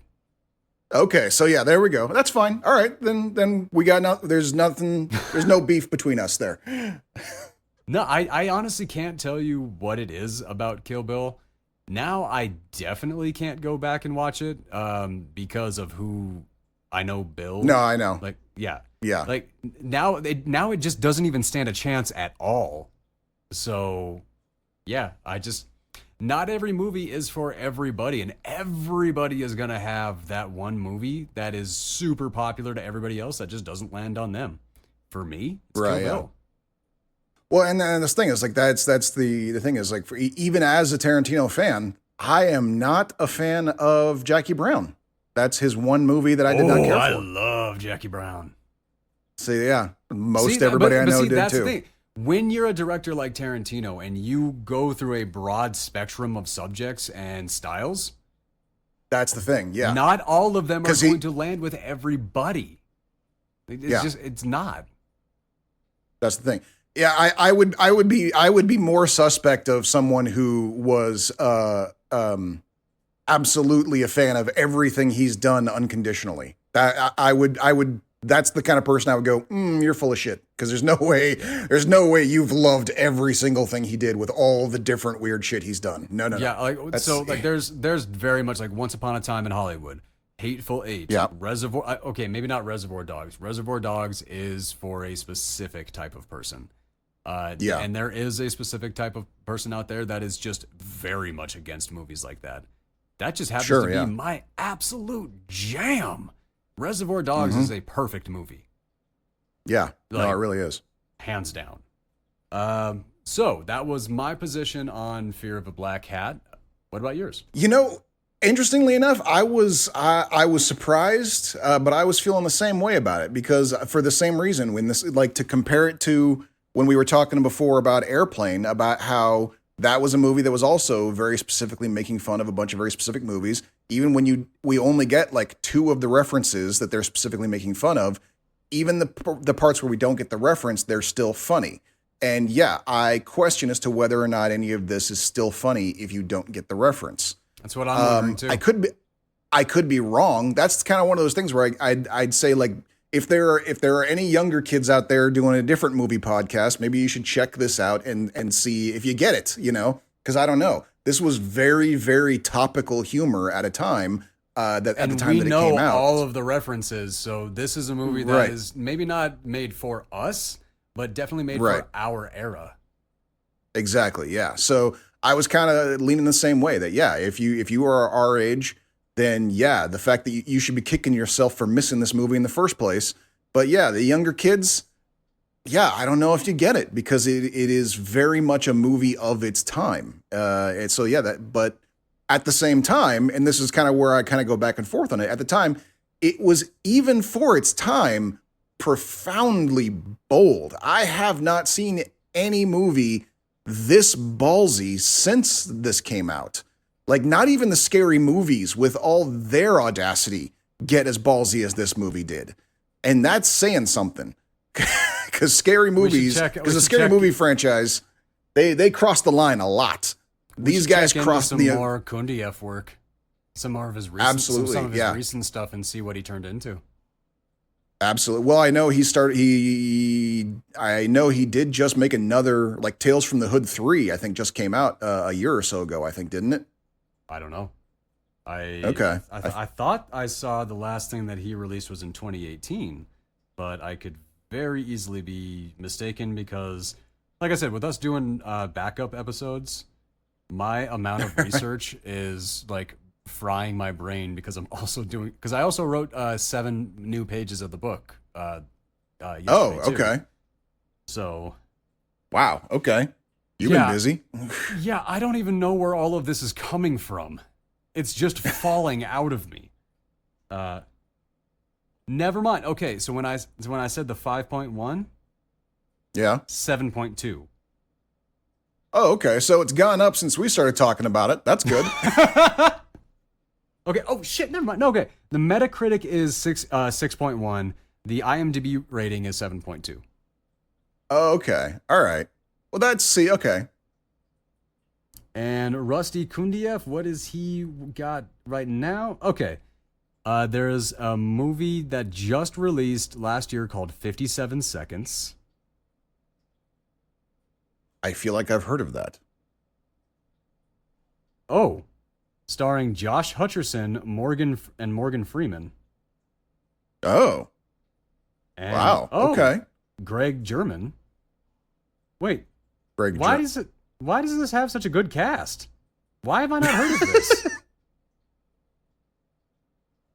Well, we might have to check that out and see what what Rusty became. Yeah. All right. Any final thoughts on Fear of a Black Hat? Nah, this movie was iconic when I saw it. Like I said, I quoted from it despite, the how dangerous that was to my health. Sure. For years later. I've been telling people that they got to see this movie because it's just, it is difficult to describe. Like you told me, it is a 90s hip hop version of Spinal Tap. That is all you can say to prepare anybody for this movie, honestly. And I have said that to many, many people. Agreed. I don't think any of them have listened to me. You are the first person who I've been able to force to watch this movie in 20 years. And I hate because I have that same thing. I've been trying to get my family and some of my friends to watch things for so long. And I've successfully tricked my family into watching some things because I'll sit there with my niece and my nephew and I'll kick it on. They're like, well, I want to spend time with my grandchildren. And then we kick it on. They're like, this is amazing. It's like, yeah. ah! Dude, oh my God. I realized that as I did that. I am very sorry. Okay, but you're excited. I'm not too sorry because I know who's going to be the one to edit it, and I know that's going to catch me just as off guard as it did you. But it's movies like this are the reason why. Like movies like this are the reason why I would buy the DVDs, even if I didn't plan on watching it 100 times. I knew it would be a case of where, like, oh, you haven't seen this? Pull it off the shelf. You're watching it right now. And for some of them, yeah, like The Paper, I watch it with them. Seen it 100+ times. I don't know why I never bought a copy of this movie. I should have a long, long time ago. All right. Yeah. No, I basically did that just this week. I was hanging out with some friends, and they were saying that they like musicals, and I was like, well, have you ever seen Reefer Madness, the musical? Yes! We sat down, we kicked that on, and one of them laughed so hard that they gave themselves a migraine and had to go lie down. And the other one wound up but we got to the end, he's like, I don't know if I had expectations going into that, but that surpassed literally every single one of them. And I'm like, oh. Yep. No, it was phenomenal. So that is going to take care of part 1 of this week's episode. All right, and part 2 is going to be Soldier, starring Kurt Russell. And I love this film, but I know, not everybody. So, Soldier. So you should save it for later. Like you asked me before we started the show what I thought of it. You should have saved it for when we were live, because because that whole interaction where I go, it Well, let's was just do it okay, again. and you're like, what, like that was organic, you know. You should save it. It is part of the recording. That is still the intro to the show. Oh, I didn't know we were recording then. Yeah, no, I already had. No. At least I thought it was. All right, so Soldier, written by David Webb Peoples, directed by Paul W.S. Anderson, starring. Huh? Well, he's now Paul W.S. Anderson because he was just Paul Anderson, and then Paul Thomas Anderson came along and became the better director, Paul Anderson, and so Paul Anderson had to be like, well, I'm Paul W.S. Anderson now. I'm the important one. I've got 2 initials between my names. I directed Resident Evil, damn it. Which I will love him for that forever. The first one was pretty good. The first one. I did enjoy it. Just the first one. Yeah. Just the first one. I loved the first one. And just every expectation fell from every movie after that. But you know what? While watching them, they are fun to watch. They don't mean anything. Like you can't even the story doesn't even stay the same. It's like it's a different Alice every time. The story makes zero. The story barely made sense in the first movie, and then they just didn't bother trying to make it make sense from then on. Yeah. But the Resident Evil TV show that they got up on Netflix now, that's good. Is it? I watched the first couple episodes and I couldn't continue on. It didn't grab me until later, but like I said, I suffered through first generation or next generation, the first season. So I'm kind of like, if it's an IP that I do enjoy, I'll give it the shot and I'll stick it through and I'll see if I wind up liking it. If it's not something that I'm familiar with at all and it doesn't grab me right away, I don't give it that shot. Which is pretty much why studios do not take the chance on new stuff, because of people like me. I'm the problem. Right. Well, and I'm kind of right there too on 2 different fronts though. That's the thing. It's like I will give a show its first 3 episodes is what I usually do, but I couldn't even do 3 episodes on this. That's kind of like where I felt they really failed. If it grabs me in 3 episodes, then I'm in. But yeah, for the same thing, like that's the thing, as we've talked about before, how most people don't get into a show until like even its 2nd season. And that's why it's crazy that these shows aren't given the opportunity. And I get that. I'm part of the problem there too. But I have gone back and given shows a second chance if people say, oh yeah, no, I'm on season 5 and it just keeps getting better and better. Then I'll be like, all right, with that, if it's someone whose taste I trust, I'll give it that extra mile. You know, that's pretty much you and me and the Magicians. I watched the first couple and just nope. But I've had, not just you, there are multiple people who have told me to go back and check that one out. Probably going to. Yeah. Just right now, I am busy as hell. No, I get that. But yeah, man, every time the Magicians comes up in conversation, I want to go watch it again. Wow. It's yeah. All right. So, Soldier, starring Kurt Russell, Jason Scott Lee, Connie Nielson, and Sean Pertwee, with Gary Busey, Jason Isaacs, Mark Bringelson, KK Dodds, Brenda Welhe, Michael Chiklis, and James Black. In my eyes, there wasn't a weak actor. There was not a weak character. There was not a weak actor. Like, everybody brought it. Well, what's her name? The love interest. Connie Nielson?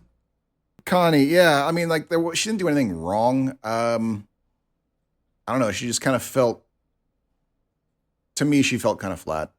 You know, like, her purpose for this, like, it was not her movie. It was not like her part. Like, her purpose for the story was to introduce the conflict with Sean Pertwee and to represent a piece of love and safety and security that Kurt Russell, as the soldier Todd, had never experienced firsthand.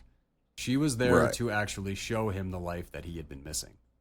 So yeah, her purpose in the story, perfect. I can't think of a scene that she actually dropped, and she is a very successful actor. I am No, very yeah, and that's the thing I'm is like, very excited to see her return for Gladiator 2. okay, yeah, well, and yeah, I don't think the actress did anything wrong. That's the thing is like, I felt like it was kind of, her character felt like a placeholder. Like I understand the points that you put on there, and she did accomplish those things. But that's the thing is, I don't think I feel like she wasn't given the opportunity to be a character outside of those placeholders that you just described. Different story. And Yep, that's that would have made for a different story. mm, If she would have had more character development and she would have had more screen time, then I believe mhm. there would have actually been a conflict between Pertwee and Russell in the film, and this film did not need it. Okay, yeah, I So see I'm you glad. there. So I'm glad that they didn't go that route Yeah, because, like, there was like the confusion over seeing it and Russell seeing that and Pertwee seeing the realizations over Russell. The confusion over that, but even later in the movie, he claims that they made a mistake. So I'm glad that it went that way because it kept hmm, Sean Pertwee's character completely intact. yeah, yeah. Like, so let's get into it. We open in the year 1996, which they classify as year zero, selecting apparently just the top babies and taking them. It's an ominous thing because that goes back to like the only other time I remember hearing something like that and was when the communist revolutionaries took over Cambodia. That was one of the first things they did is they declared it year zero in Cambodia, and so that's kind of the foreshadowing that we're given there. It's 1996. It's year zero. We're basically being told a fascist regime has taken over, and that's what we're watching play out here. Absolutely. And this little montage, well, I felt it was absolutely perfect. So we start off in year 5 with the children and the desensitization, watching them watch animals tear each other apart as a sense of desensitization. Year 8, we see puzzle solving skills. Year 12, did you recognize that little kid? No. That's John Walker, U.S. agent in Falcon and the Winter Soldier. Oh, nice. Okay. That Yeah. No, that didn't recognize him at all. that is Wyatt Russell. That is Kurt Russell's actual child playing him at 11 years old. Ah. Okay. All right. So That's clever. I thought that was nice. I thought that was a cool thing. Nepotism doesn't really bother me when it's a father and like a parent and their child being in a movie together because we want to see that actor, but that actor wants to spend time with their child. So nepotism doesn't really bother Sure. me like that. Like it's a very I understandable thing. don't. Well, in that regard, considering what like ultimately to the rest of the movie, what a small role it was, I don't even know if I'd call that nepotism. I'd call that just having fun with your kid at work. Like Yeah, take your kid to work day is what that was. So pretty I much. wouldn't even classify it. Yeah, yeah, Yeah. Uh, but also in that you see the military chases down the one child that is the slowest one, and they are culling the weak. Uh, yep, Year 16 is the absolute weapons like horror of weapons training. You have you don't shoot the civilian, you shoot the enemy. But if the civilian is from in right. front of the enemy, then you shoot the civilian. That is the horror show, and that is what I'm afraid that a lot of people think is what soldiers are trained to do. That's not what we're trained to do. That is not what we do. That is how we spend the rest of our life in Leavenworth. Like Right, that yeah. is yeah, that's not what we do. Um Year 17, Todd. Like he gets a tattoo, he gets his designation, all of this. Year 38, Big Todd in the War of the Cities, and we get another montage with the Moscow incident and the War in the Cities and the Battle of the Argentine Moons. All of this really did a very good job of showing, I mean, just completely show not tell. Right, yeah. This did perfect over explaining who these characters were, what happened to them, why they are the way they are, everything. Did a Mhm. very good job, and we are only 7 minutes into the movie. But then we end it with something out of a 70s serial, with What do you the mean? with the weird with the weird space suits and the bad green screen background and the big paper rocks. Like it looks like something out of the No, Adventures of Mr. the Moon Man. CG Like on this was bad. Like the CG was yeah, very, very bad. I will give it that. I'm not going to praise it. Even for the time, it was bad. yeah. So, yeah, not a whole lot of praise for that. However, I very much enjoyed the story. Then we see them just like that between wars moment where they're all just sitting on their beds, staring off into the distance, just basically like they're on standby. Unbelievably unsettling for me. Mm. Unbelievably. That did a very good job. Here's something that I forgot about. It's really weird to see Gary Busey kind of being a good guy.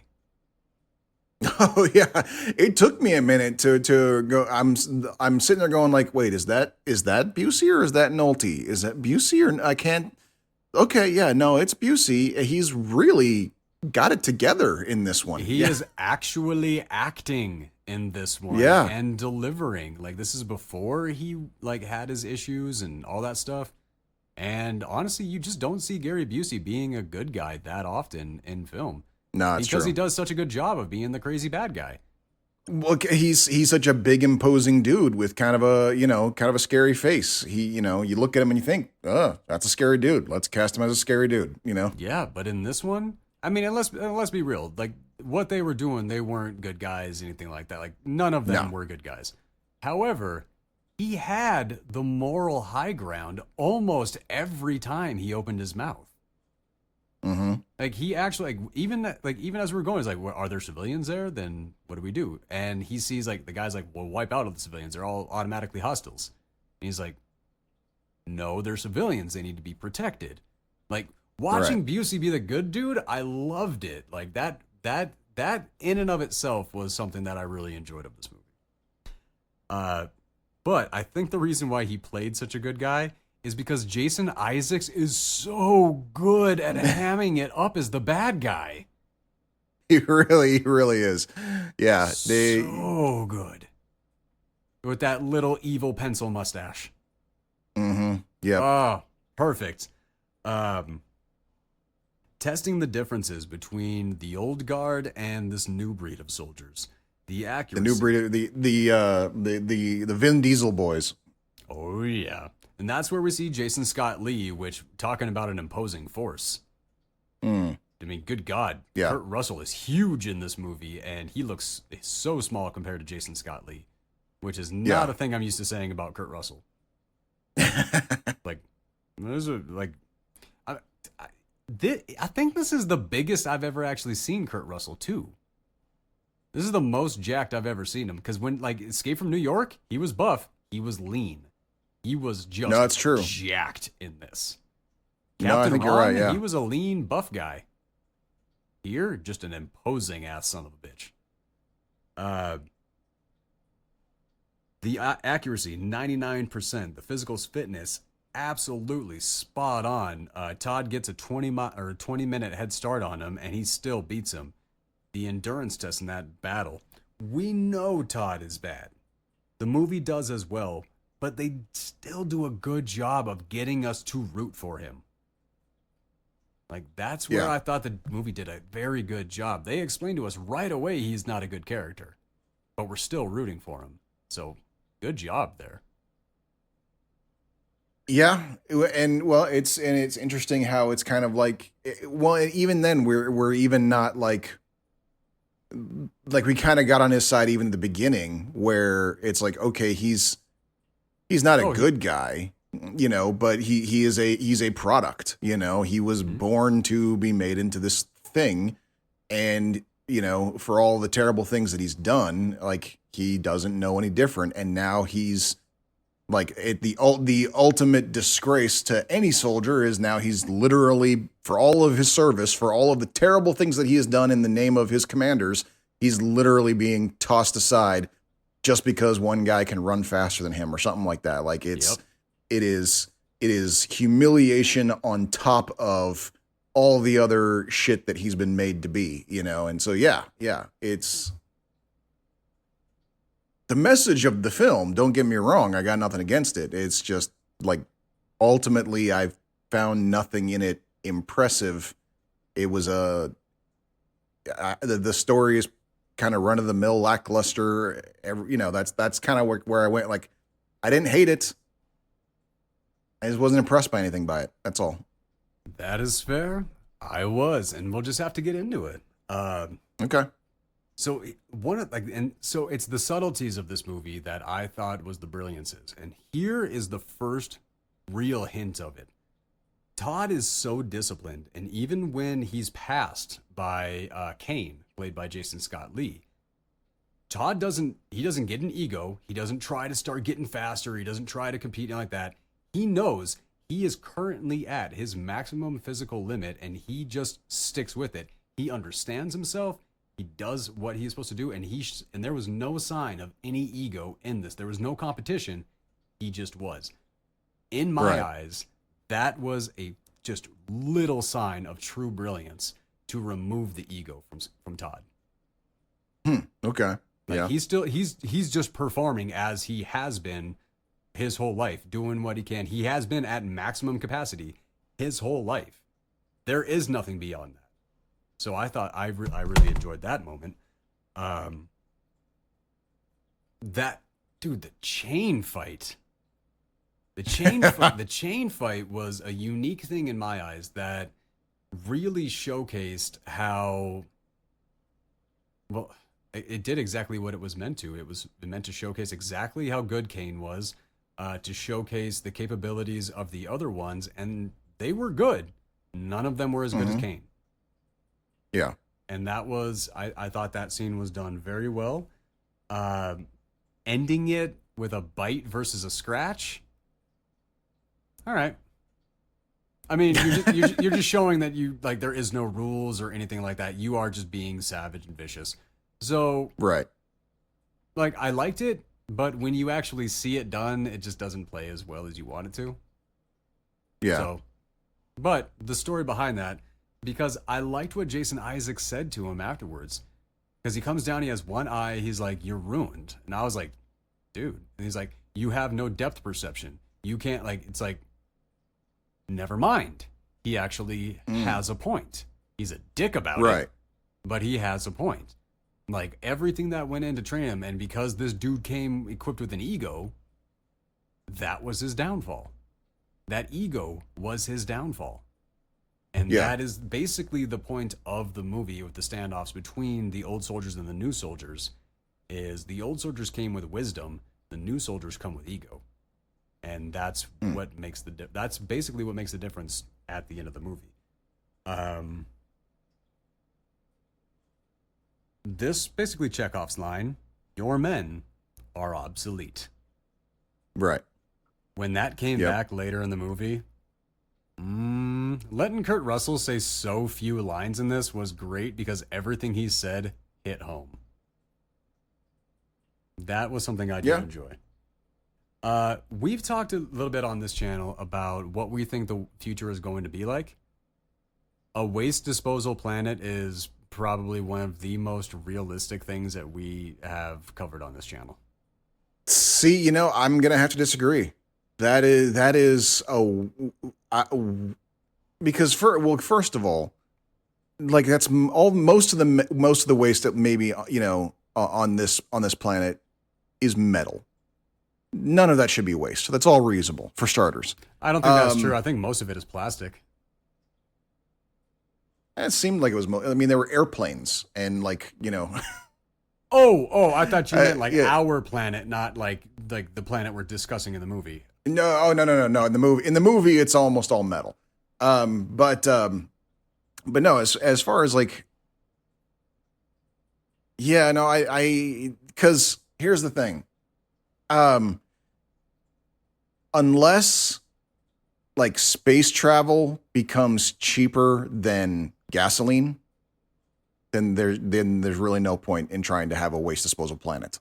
Because completely disagree. Like, if you have transports going between here and, say, Mars, and you decide to use one of the asteroids in between here and Mars as a disposal system, then as the spaceship is going from here to there as it's passing, it can just dump as it's passing everything that is collected from the people, what it collected on Earth and everything like that, and what it gets from Mars, and just dropping it off on an asteroid in the middle.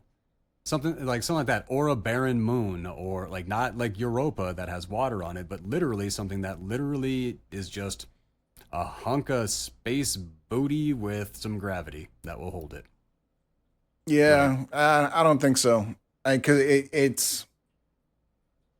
I mean, I know it's like what we're talking about here has to do with a lot with like, corporations who don't forward think this kind of stuff. But generally speaking, it is just a really, really bad idea to remove mass from a planet because eventually you will run out of planet. But, that level yeah, I of don't know, forward thinking. I know it's not something that we're known for lately, but no, that's the thing is like, I just don't like, but I'd say like by the time that space travel becomes that, that prolific, that accessible. Yeah. I don't know. I mean, I know it's a common theme. A garbage planet is a pretty common theme in a lot of sci-fi. It's definitely, a social commentary on our own, bad habits when it comes to dumping grounds and stuff like that on the planet. But yeah, no, I don't see it happening. I think it will. I think like once we figure out a way to just like very affordably just launch shit to the sun, I think that's when it's gonna wind up happening with just a bunch of our trash and stuff like that. Things that can't be broken down, all of this stuff. If they like, I think they'll just try to ditch it off the planet. I'm sure there's going to be some attempts, for sure. I don't see it sticking. I really don't. I mean, I could be wrong. So realistically, what it would be is if we decided, like, we may never decide to do that as a society, but goddamn well and plenty that there will be teams of corporations, raiders. Like when we go to space, we will have space pirates. This is not like the fact that like we can't control what happens here on the planet, that we actually have the capability of surveilling. There's no fucking way that what we're talking about is not going to happen. They're gonna they're gonna dump messed up ships, everything like that. They'll turn it into a trash planet, and they'll probably have that trash planet be a mechanics planet. I mean, I could see that, yeah, like more like a junkyard planet. That totally makes sense. I could see that, yeah. But I absolutely see that being a thing where people want to keep Earth clean, and instead of actually putting the work into doing it, it'll be like, we're passing SB 49X46 green, whatever. Yeah, and I suppose it depends on a few things. I know ultimately they are planning. I don't know how far they're going to get it because things are in motion. People are waking up, and things are changing. But I know that there, to a certain degree, there is a plan to gentrify planet Earth. And all us poor people are going to go live on Mars. I know that that's the plan. Okay. Well, you don't think? Send me to Mount Olympus. I don't care. I know it's not called Mount Olympus, but they knew what they were doing. Right. No, in which case, it's like, there probably is a plan that, yes, all of the garbage will be dumped on Mars, including the labor force. We'll all be mining and living in shanties made of garbage, and then only the absolute wealthy will be able to live on the planet that human beings evolved to survive perfectly in. I know that is the plan. They're trying to do it so hard. They desperately want to. I would say we should write that story, but I feel like 40 people already have. Yeah, I feel like it has to. Yeah. I don't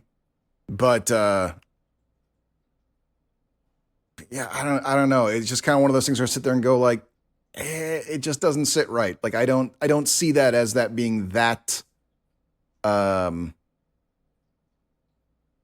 Like, Neither of us are going to be alive to see it, so I mean. No, I guess that's true. Yeah. We can't even place a bet on this one. Yeah. Well, I know you want to be. I know you want to be one of those weird ones who lives to be over 1,000. Yeah. I don't understand why anyone wouldn't. Because things are going to be fucking weird 500 years from now, and I'd like to see it.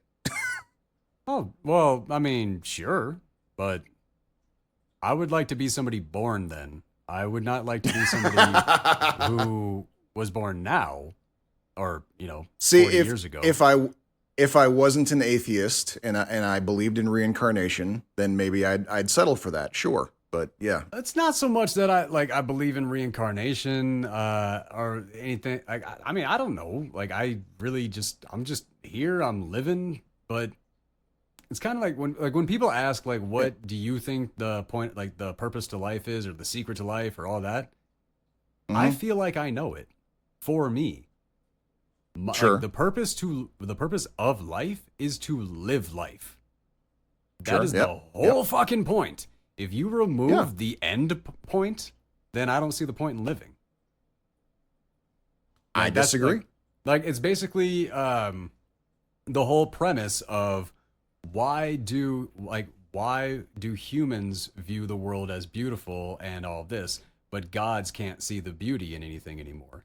It's because they literally cannot see it anymore. They have become used to it, and unless it's the most beautiful thing that has ever existed in the universe, they're not really fazed by it anymore because they've seen everything.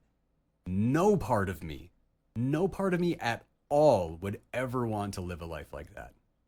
I want to continuously be excited by the beautiful things that excite me. And I'm right there with you, except that you would have to assume for that strain of thinking to line up, you have to assume that gods don't find anything beautiful. And the fact is, we don't know that because as of right now, all of the gods that we have created are fictional characters that we have created to be a pain in our ass. And so we've made them unhappy. We've made that way depends on the religion, man. Like, that's true, yeah. But that's the thing is, like, if there is such a thing as a god out there in the universe, we don't know what it finds beautiful. Like, that's kind of my point.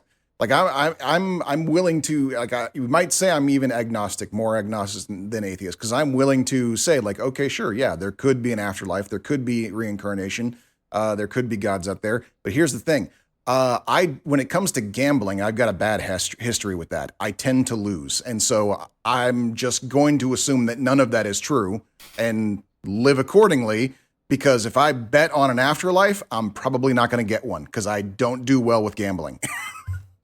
That is an interesting philosophy.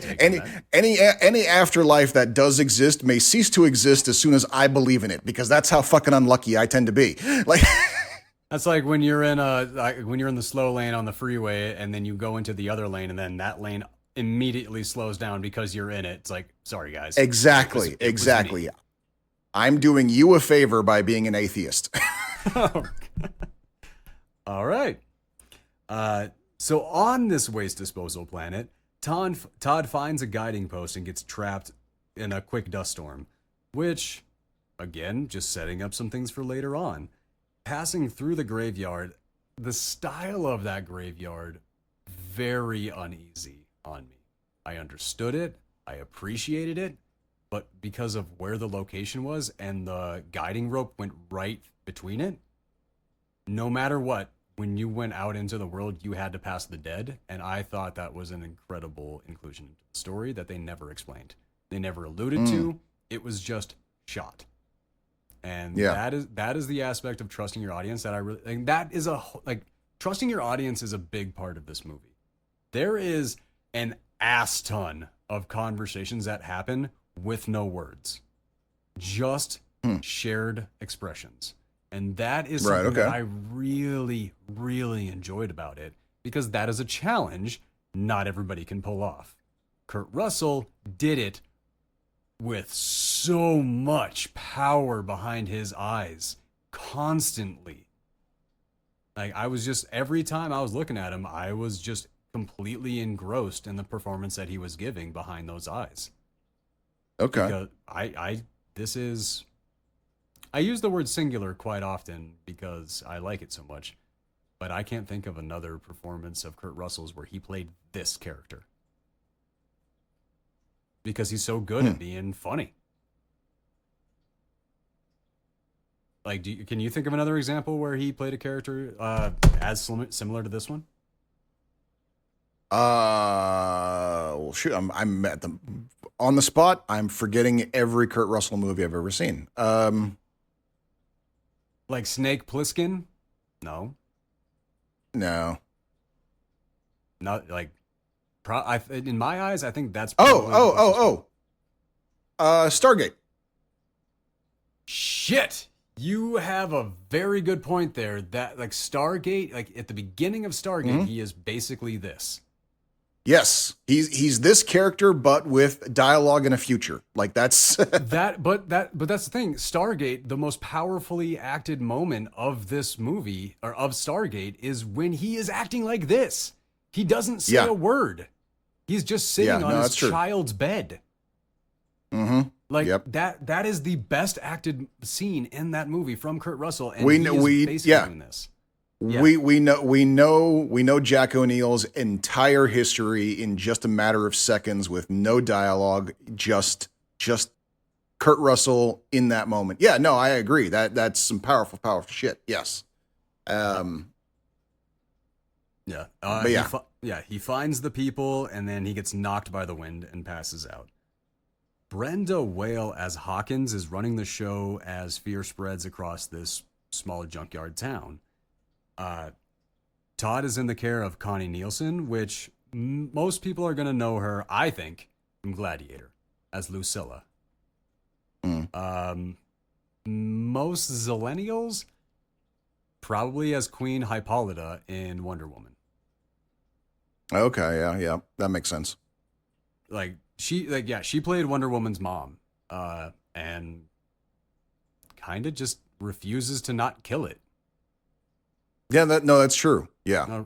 Connie Nielsen, we're definitely going to cover Gladiator at some point, and I'm just very excited to see, because I didn't realize that this was the same actor. Oh, okay. So that's why it was very fun for me. She is married to Sean Pertwee from Equilibrium, Event Horizon, and probably for a lot of the Zillennials, Gotham. He played Gordon, right? Alfred. Thank you. Excuse me, not Gordon. He played Alfred. And if you want to go deep nerd, his father is the sixth Doctor from Doctor Who. I knew you were going to bring up the Doctor Who. I knew it. I didn't have to write it down. I saw that and I was like, okay, yep, no, Doc's going to know that one. Yeah. Sixth or seventh, I can't remember exactly which one. I'm off the top of my head. I'm missing where exactly he falls in there. But yeah, 6 or 7. You are the Doctor Who guy on the channel, so if you don't know it, it's not going to be known. She finds his tattoo, and Pertwee realizes he's a soldier, because he knows that the Argentine moons was a battle, and which. Talking about the Trinity moons and the Argentine moons, all this. This is supposed to be taking place in 5 years. Come on, man, let's get to work here. There is nothing more heartening than the space travel ambitions of the past. Let me tell you. My personal favorite. I remember when I was a kid watching the reruns of the original Lost in Space TV show that was replaying. Yeah, and I remember and so it's like they're kind of on rotation. They go through all the way to the end, and then they the next day they start at the very first episode again. And so the first time after watching the show for a couple of years, I finally see the very first episode for the first time, and the very first episode lets you know this takes place, Lost in Space, the original Lost in Space takes place in the far futuristic year of 1980. Oh my God.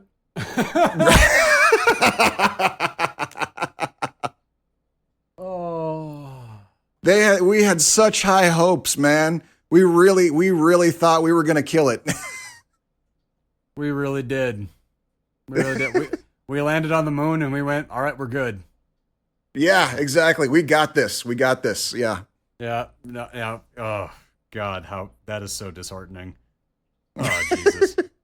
So Todd wakes and he scares everyone and he gets gifted a cane. And I'm going to say the way that Pertwee walks to him with the cane, it's like, I got you. He was asking for shit right there. Yeah, that was, oh my God, you want to get killed, bro? Come on. Anybody could see that. Which, the fact that I'm not had to lean down with that cane, I was like, again, okay, you're leaning down and you're giving that to a dude a foot taller than you. What is happening right now? Right, yeah. I know that whole, like, first he comes at, like, I don't even have PTSD. And I was like, whoa, put it down.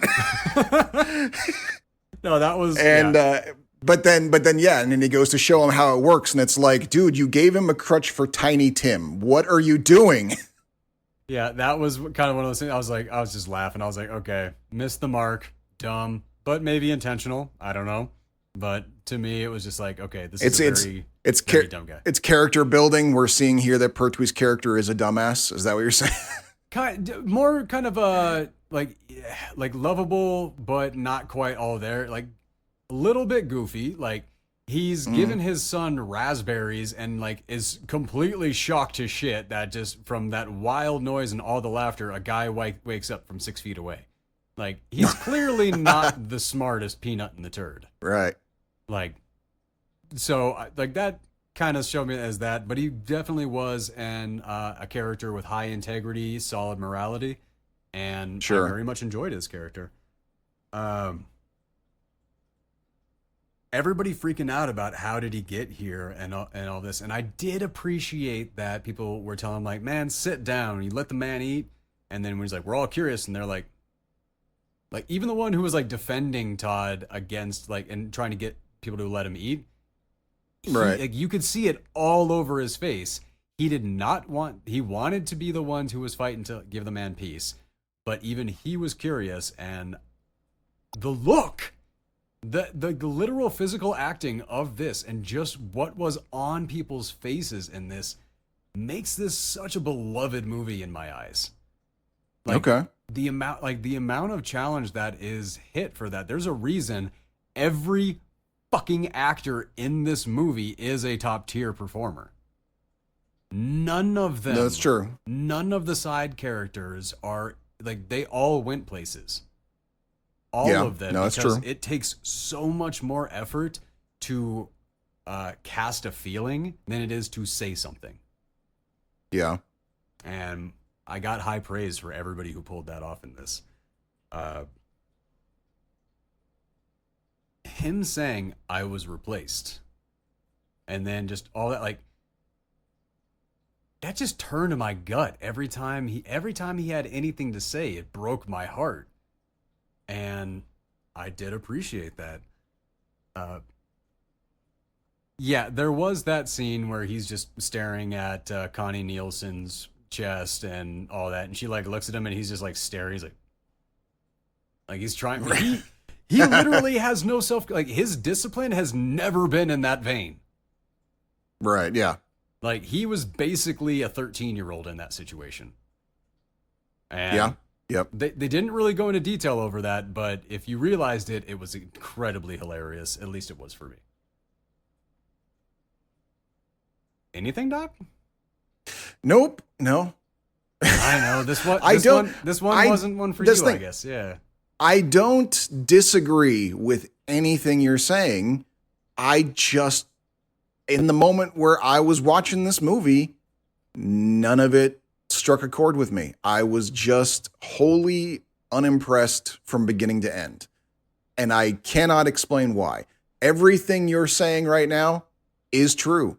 I have nothing wrong with what you're having to say with it. It just didn't hit me in any of the ways that you're talking about it hitting you. I don't know how to explain that.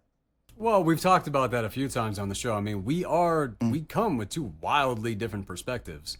So sometimes the things that hit me just are going to completely miss you, and it's going to go the exact same in the reverse. So when we find one that we both agree on, chances are that's a good movie.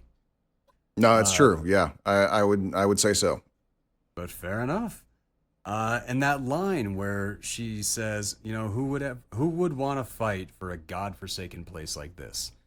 Cut right to Busey and Isaacs and and just talking about doing a security sweep and going through that to get the new guy some experience.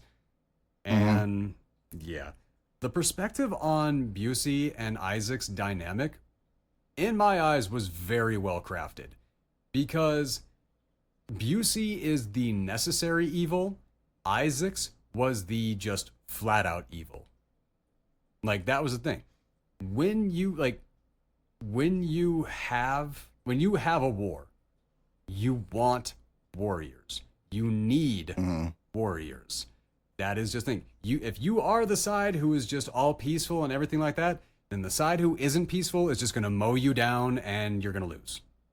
Like, the reason that warriors exist is so peaceful people can stand behind them and live a peaceful life. Like, that is the whole point. Gary Busey's character was the necessary evil to protect the civilians from dangers and all of that shown throughout the film. Isaac's just there to prove that his soldiers were superior. Just pure ego and evil. And I thought that their dynamic was very well crafted, because you didn't have a super good guy. It wasn't like a liberal versus a conservative. It wasn't like hardcore ideologies.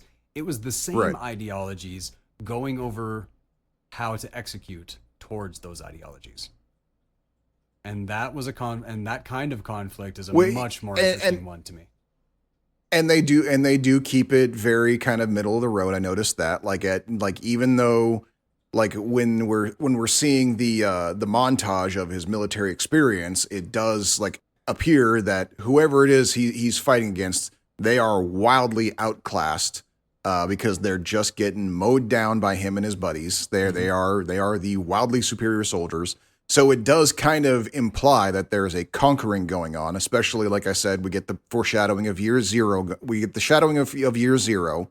So I do what that. these, and maybe it's putting down a revolution. Maybe it's a conquering. Because my bite back on that is, if you have Navy SEALs go through and, you know, wipe out a bunch of people who are training to come and attack somebody, I'm not going to feel too bad for them. Like, that's the thing. You got the badasses that are coming through, and you got the people who are out there trying to do some intense damage.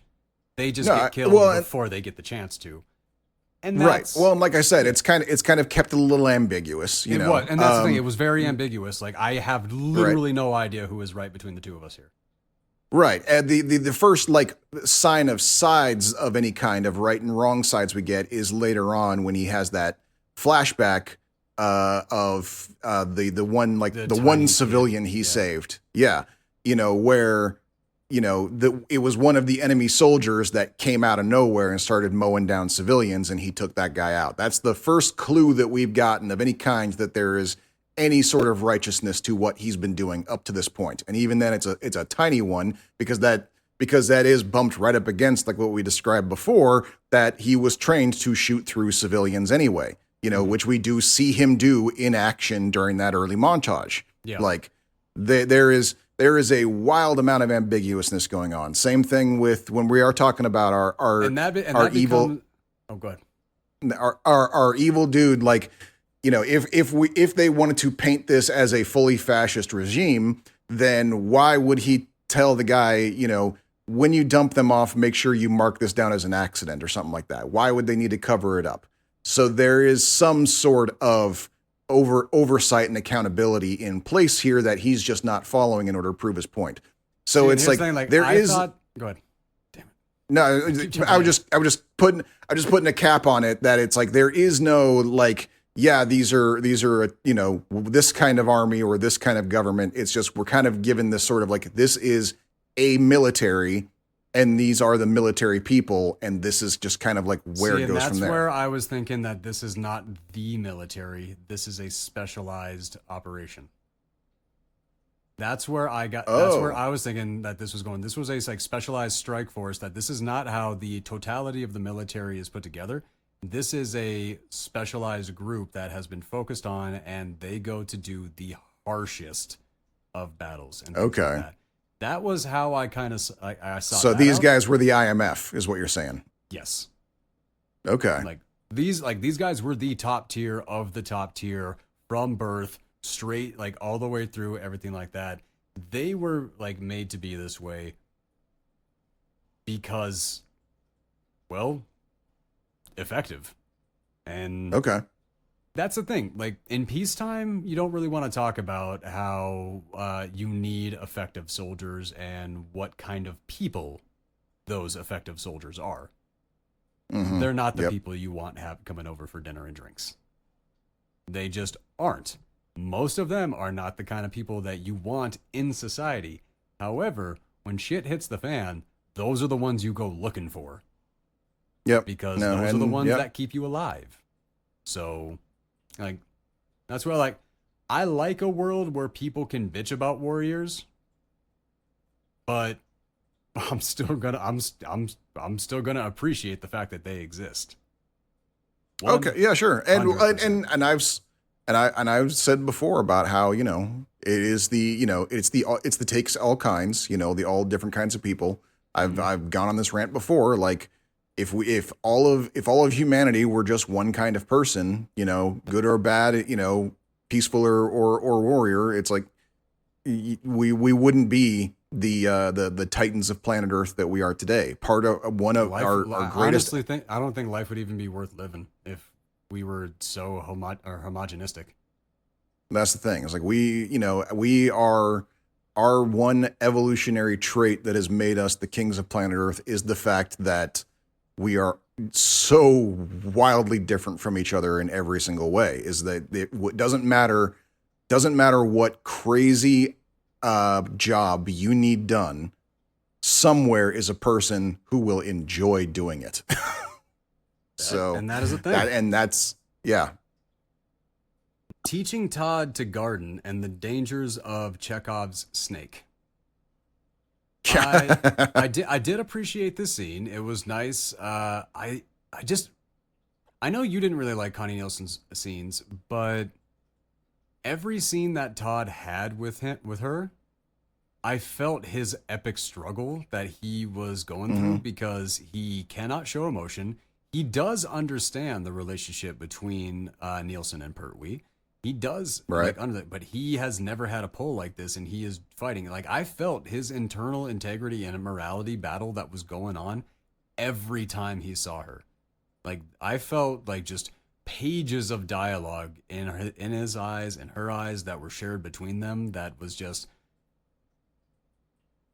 it was a story within a story that I could not get enough of, and I could have just watched more. Like I could have watched so much more screen time of that.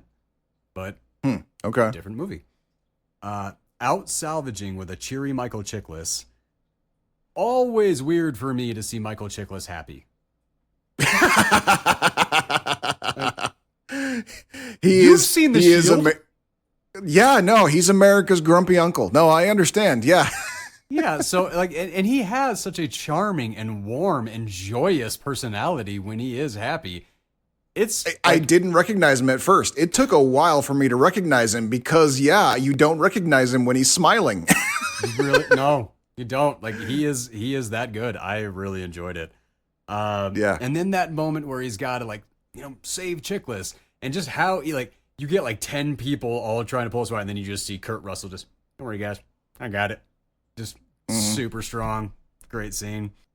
They're all happy until Todd has a gun. Yeah. Then they're all just drop dead terrified. Yeah. And there's something about Kurt Russell's performance in this. Very clearly Kurt Russell, but he looks different. He actually does look like a different person in my eyes in this movie.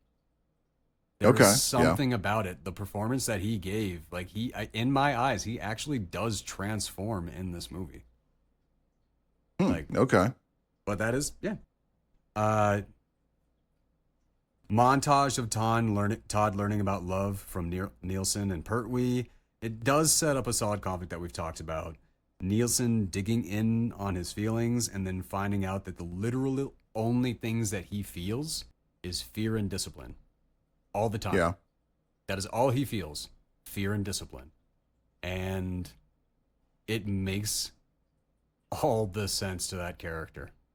She goes to hug him, and he starts violently shaking because, and this is a thing about like that people who have been through very, very deep trauma, like that is a thing. When you like some people, this is not across the board for everybody. Obviously, everybody shows signs of trauma in different ways. Approaching happiness, straight up seizures, straight up. When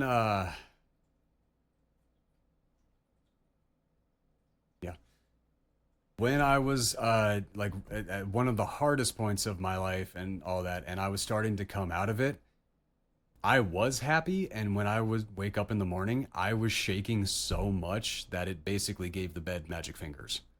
Like I would get in and I would do performances on stage, and if I was doing good on stage and I was like happy about it, if I let myself feel happy at all, it punished me in ways that I can't even explain, man. Like if I did something that hurt me, I was okay. It's like, okay, this is like pain. Yeah.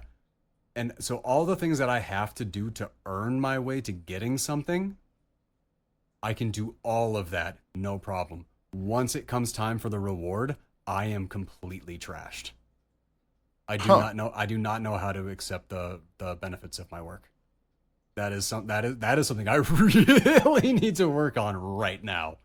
Wow, yeah. But that is something. So when I was watching him try to accept that and see him shaking fiercely and how much he was battling like everything, oh my God, that scene, it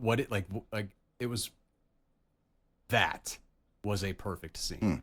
It was not explained. It was meant for select people. But I do believe everybody who saw it did at least understand it. But how much of a struggle he was having, not everybody would understand that. And it was really powerful. Like it very much was. The Christmas party brings about a series of flashbacks. And I'm sorry, even if I wasn't a veteran, if you got a veteran phased out in the middle of a party, you don't blast yourself right in front of his face. Like, I don't even do that to non-veterans. True. But that was kind of one of those things. And then we get our very first Batman moment where like they're looking at him, the person walks in front, and then he's just all of a sudden up on the roof. Right, yeah. I like that. When Chiklis tries to give him that scarf, and the children are just captivated by his intense training, and we see more flashbacks. I was impressed by the kids, because who knows how many takes that they did for this shot, but when the mayor of the city walks up behind the kids and catches them all staring at Russell and just goes, "Children," and they all jump and are like, "Oh shit, we're caught." And she's like, "You should be in class," and they all run off. I was impressed at how every single one of them genuinely pulled off the "oh fuck, we've been caught," kind of jump. Like, good job with the child actors. I'll give you that. Yeah. So yeah. Almost killing Michael Chiklis under that gear, and people are scared of him. Yep. I really enjoyed the fact that Pertwee admits so easily that Todd could break him and how afraid of him he is.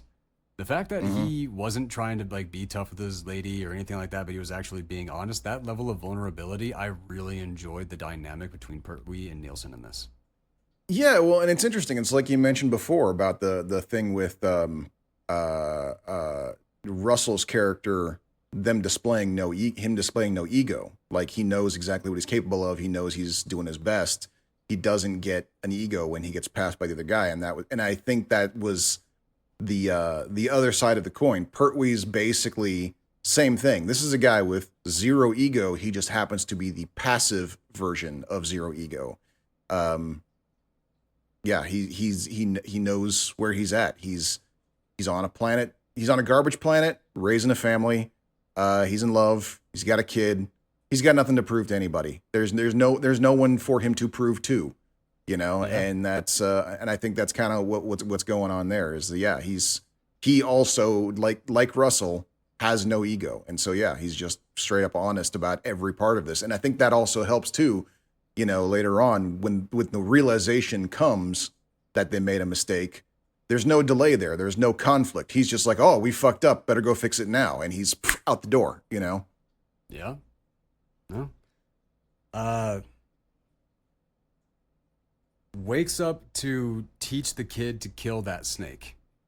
It was a good scene. It was it was nice. He rescued the kid, everything like that. Like, I completely was on Todd's side throughout the entire scene. But then the parents come up, and you do understand the parent side as well. Right, yeah. And it was interesting that a kind of not something you see in a lot of movies where when you have those like tough love moments like that, where you have the sort of like either the tough parent or in this case the drifter trying to teach the kid the hard lesson kind of thing. Usually they leave out the part that where the teacher makes it clear to the kid, you're actually safe. You are safe to do this. By having the snake jump at him and he catches it, shows the kid, here, you hold him like this, he's fucking harmless. And then throws him back on the ground and goes, okay, now you go. Like, he's basically showing the kid, you have nothing to be afraid of. I've got your back, but you need to be the one to kill it.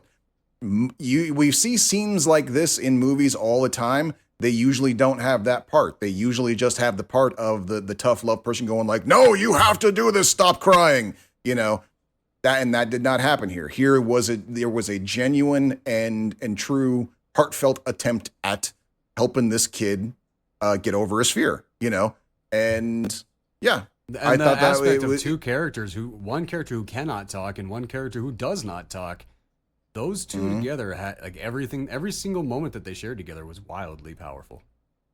Yep. Like, Pertwee completely misunderstands the moment, and Todd getting banished. The slight hint of the mist of the tear, like forming in his eye, was crushing me, man. Like, that really was. Just seeing the hint of it, like, just, it felt like Todd was feeling those emotions for the first time, but he did not even know how to let them out. And the very next scene, that tear falling down, and he catches it, and he's confused by it's coming out of his eye. Like, that scene, oh man, like it like my heart was turning, my stomach was upside down. I felt for the character, and the movie got exactly what it wanted from me in that moment. Like, okay.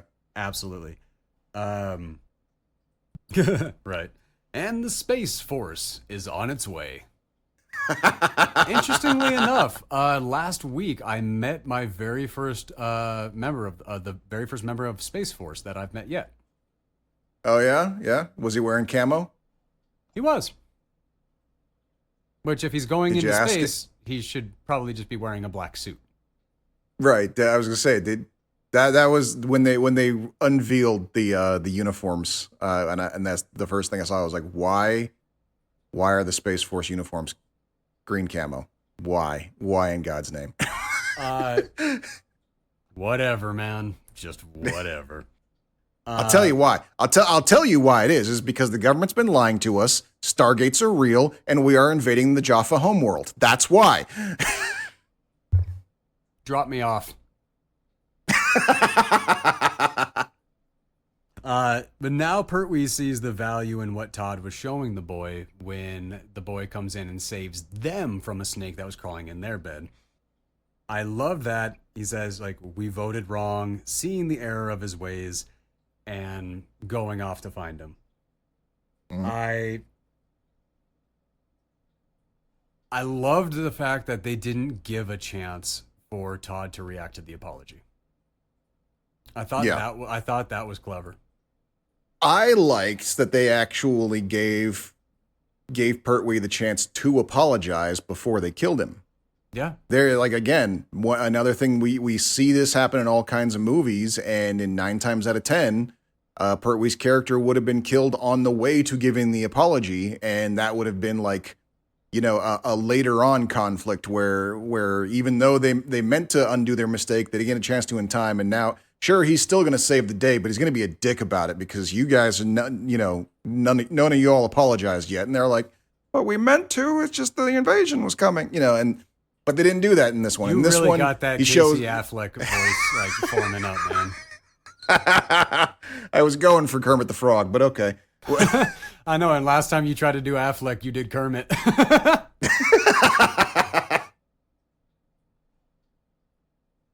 It never occurred to me before how similar they sound. It's gonna fuck with me now. I bet he's heard that plenty of times. But yeah, no, I appreciated that they had their amends moment. They didn't the amends didn't get drawn out. They had it just in time for the big conflict then come. And yeah, I that smoothed things over for me. It made it feel less unnecessary to me by having them make their amends before it was too late. Okay. Yeah, I mean, obviously I liked it. Like I said, I can't really pick out a part of this that I hated or even disliked. I mean, yeah, the graphics. Yeah. I didn't like the graphics. But sure, yeah. Outside of that, the actual story, it never lost me. Not a single piece of it. And see, like I said, there was nothing about it I hated either. You just didn't love it. Yeah. No, that's just how it goes, man. Yeah. That moment when we asked him after he's been shot, everything like that, when he's about to die, he asks, was it a mistake? And just the hesitation and then the head shake, no. I felt that, and just how much that was dropping him and how much Pertwee was just terrified for his wife and child. It was just, all right, Todd, soldier up. Go kill them all. And that's exactly what happens. And that we get a slight genre shift there where we go from this sort of like fish out of water story, and now we become a horror movie where our main character is the predator. And he just take it. And I thought it was funny too, because like, and I know I'm jumping ahead here, where after the first attack, and he's gearing up, and they're like, we don't even know how many of them there are, and he's all 17. There's 17 of them, and what I caught myself doing after that is because he says right in the get-go, there's 17 of them. From that point on, every time I see someone die on screen, I'm like, 16 left, 15 left, 14, 10 left. Woo, that was a good one. But did they get the numbers right? I don't remember. I lost count when he blew up the dummy the decoy that is machine fair. gun. That is fair. Because you lose track of who actually died in that explosion. So I'm gonna do this kind of like we did Airplane, and for like the description over this action sequence, I'm just gonna run on for a little bit, and then we'll just talk about it a little bit behind. Okay. The first conflict, Brenda Whale's conversation does not go well. I thought it was definitely over the top, but at the same time, I liked it. I not liked it, but her getting blasted by a bazooka and then shot across and everything like that, it felt like a comical way to start this conflict. And it was a little comical, yeah. Well, and shit I think it was kind of about to get dark, so I appreciated the levity.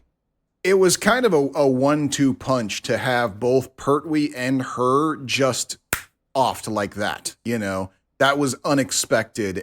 Again, kind of it was I think it added to the stakes of it, of just going like, we're not just going to be blowing up extras here. We've got important named characters biting the dust right away, Yeah. So. Yeah. The 3-man fire team engaged, using the old guard for cleanup and having only soldiers get weapons, Riley. And then he salutes you like, you don't even have to salute anymore. I hated every military official outside of Busey in this movie. All of them. Busey was the only one that I liked, and I was not used to that. Mm-hmm. That was crazy, and I really enjoyed that. Batman moment number 2, jumping down from the ceiling to save them. And that Irish dude, when coming in with his American accent, do you need any help, partner? The only thing that recognize that guy from. You need any help? What? Oh, no. Okay, right. For some reason I thought that was Mackie again. But no. That was that dude. Can't think of his name right now. But the only thing that I personally can remember him from is Austin Powers, the International Man of Mystery. Okay. Who was he in that? He's the Lucky Charms assassin that tried to kill Austin Powers on the toilet. Right. Okay. When I realized that, I could not take him. I could not take that character seriously one damn bit. As soon as I realized, I was like, "Oh, they're always after me, Lucky Charms." I was like, "Oh, shit." Why does everyone always laugh when I say that? Yep. And then Tom Arnold, Jesus boy, what the hell did you eat? I just I couldn't take his character seriously after that. That movie had no right to be that good. Oh my god. It really didn't, but it is that good. It is so much fun. Running from the baddies into a bazooka. That was great. Oh, I like this. Bazooka beats flamethrower and propeller beats Gatling gun. Yeah. All right. Yep. And then this moment when he jumps on the radio and he growls, then the other dude, no, he didn't say growled. He made a mention. I said to imitate the noise, and it sounded like a growl. That was so funny to me that I can't even tell you why. Okay. Well, no, actually, I can tell you why. When you have somebody coming through a radio and giving you information and you got to pass it on to somebody else, but what the person gave you was not clear shit, and then you're like, I have to take that garbled mess of what you just said and pass it over to a colonel?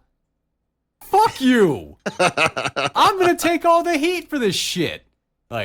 No, so, okay, that is why that was so funny to me, because that was wildly relatable. Okay. Busey does have the smart tactic here where you pull everybody out and you just do a bombardment and you take it out. Essentially, it's what we do now with caves in Afghanistan and drone strikes. Okay, yep. We're gonna just skip past all the collateral tragedy. Yeah.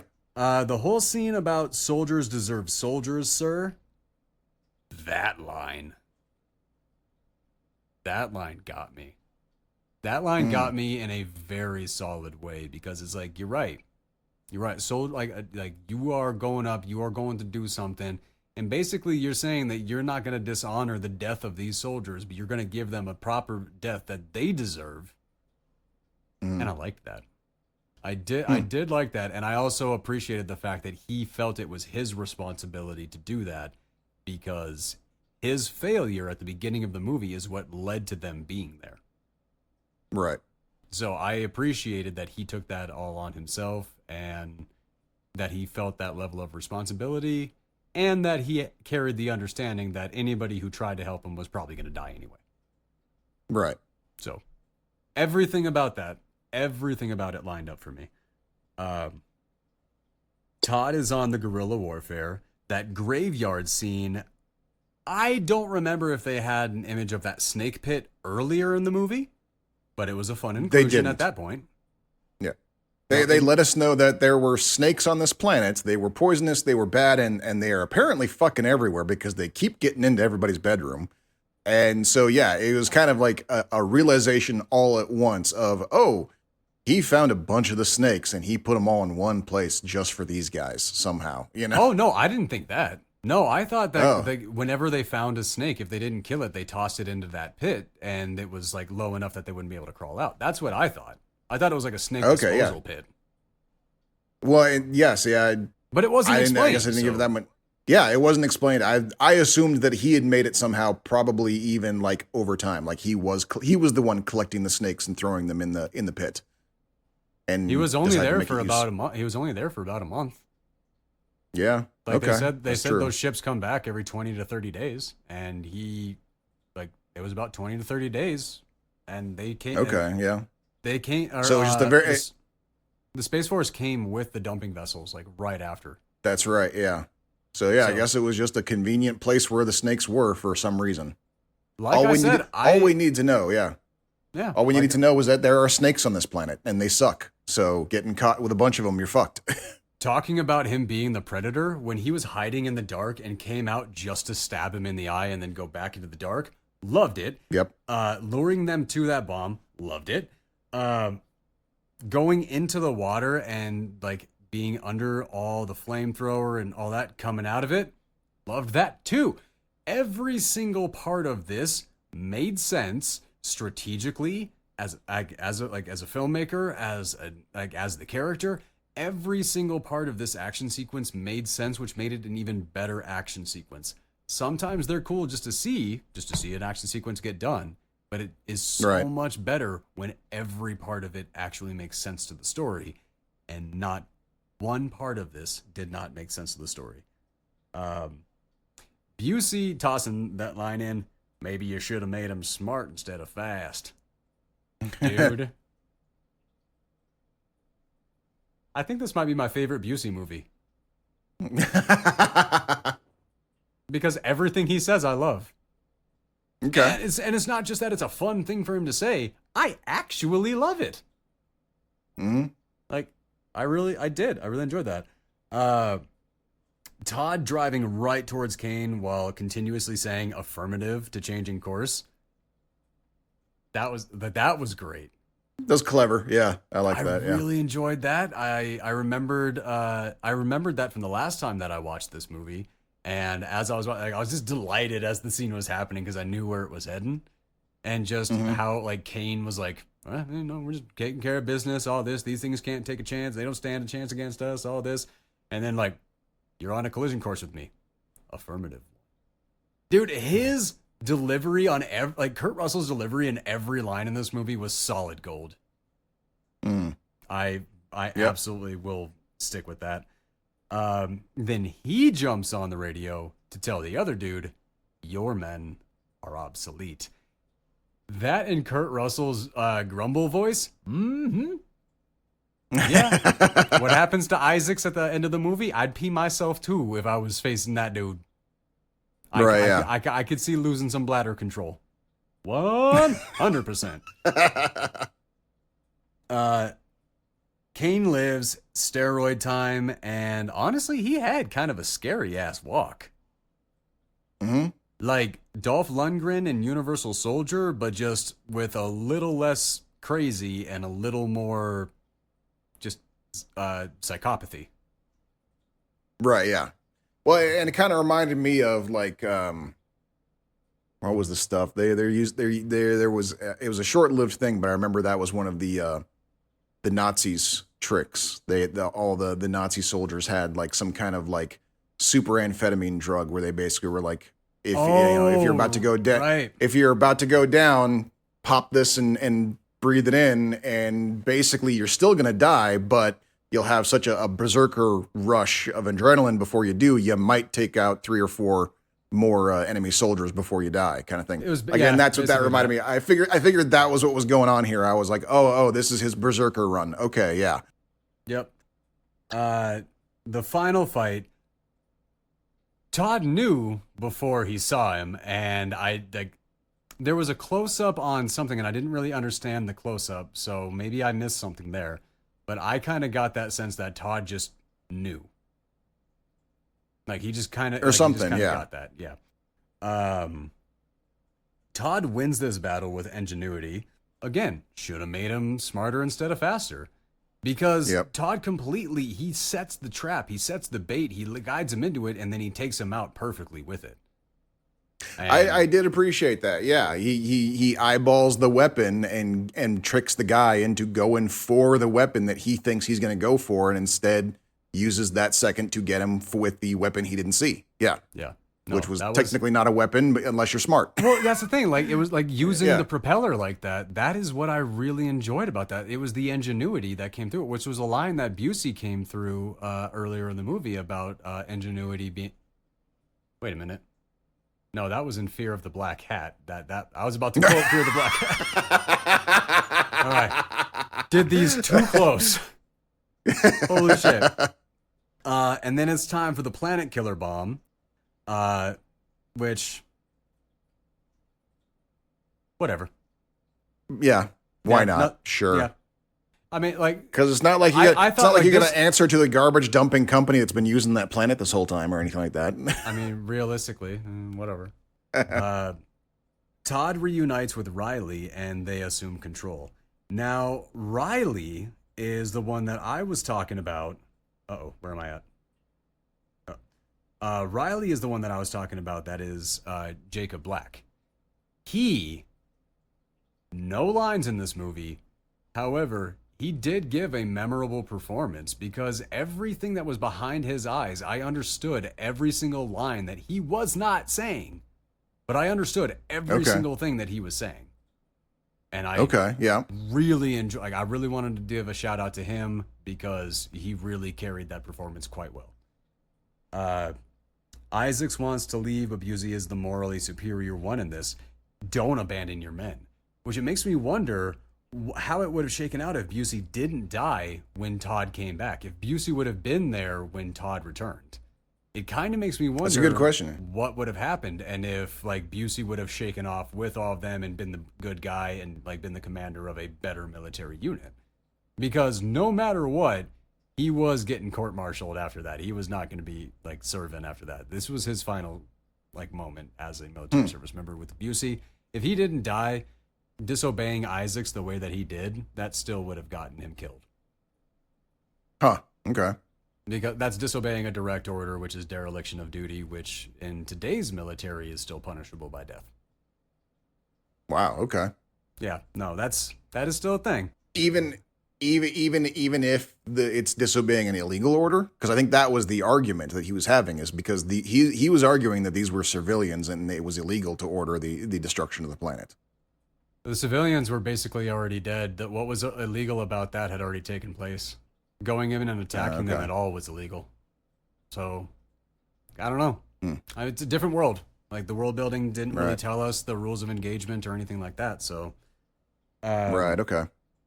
Ditching the Superiors on the trash planet with the bomb, and they take to the skies. The little kid wanting up and how much Todd struggles with trying to figure out how to pick this child up. It was hilarious the first time I saw it. It was gut-wrenching or when I watched it as an adult, because he did not, he doesn't know how to show this kid he doesn't know how to show this kid how to grow up to be like Pertwee, and he knows that. Right, yeah.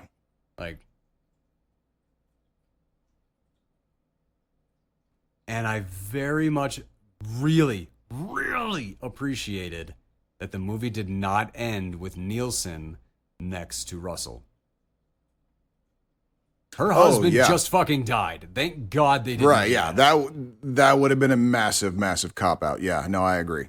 No, I appreciate that too. Yeah, the soldiers were all in the cockpit doing their soldier thing, and all the civilians were in the hold doing the civilian thing, all as it should be. Yes, I agree. Yeah. No, I really appreciate that, and just watching the silent child and the silent adult staring off into the stars, to me, was the perfect ending. It was a good way to go, this movie. So like I was saying, basically the entire time that we were going through this movie, I fucking loved this movie. There's not a single part about this movie that misses me, but it's not a must-see. It's just an outstandingly different performance of Kurt Russell, something that is a little bit out of place in time, and it is like 60% a silent movie performance. Mm-hmm. Yep. Like, if you are, and I mean, and yeah, go ahead. Not a shocker, I'm sure. I'm kind of in the same place. It's not a must see. I don't see anything wrong with it at all. I could not tell you anything bad about this movie other than some of its special effects. But yeah, it's like,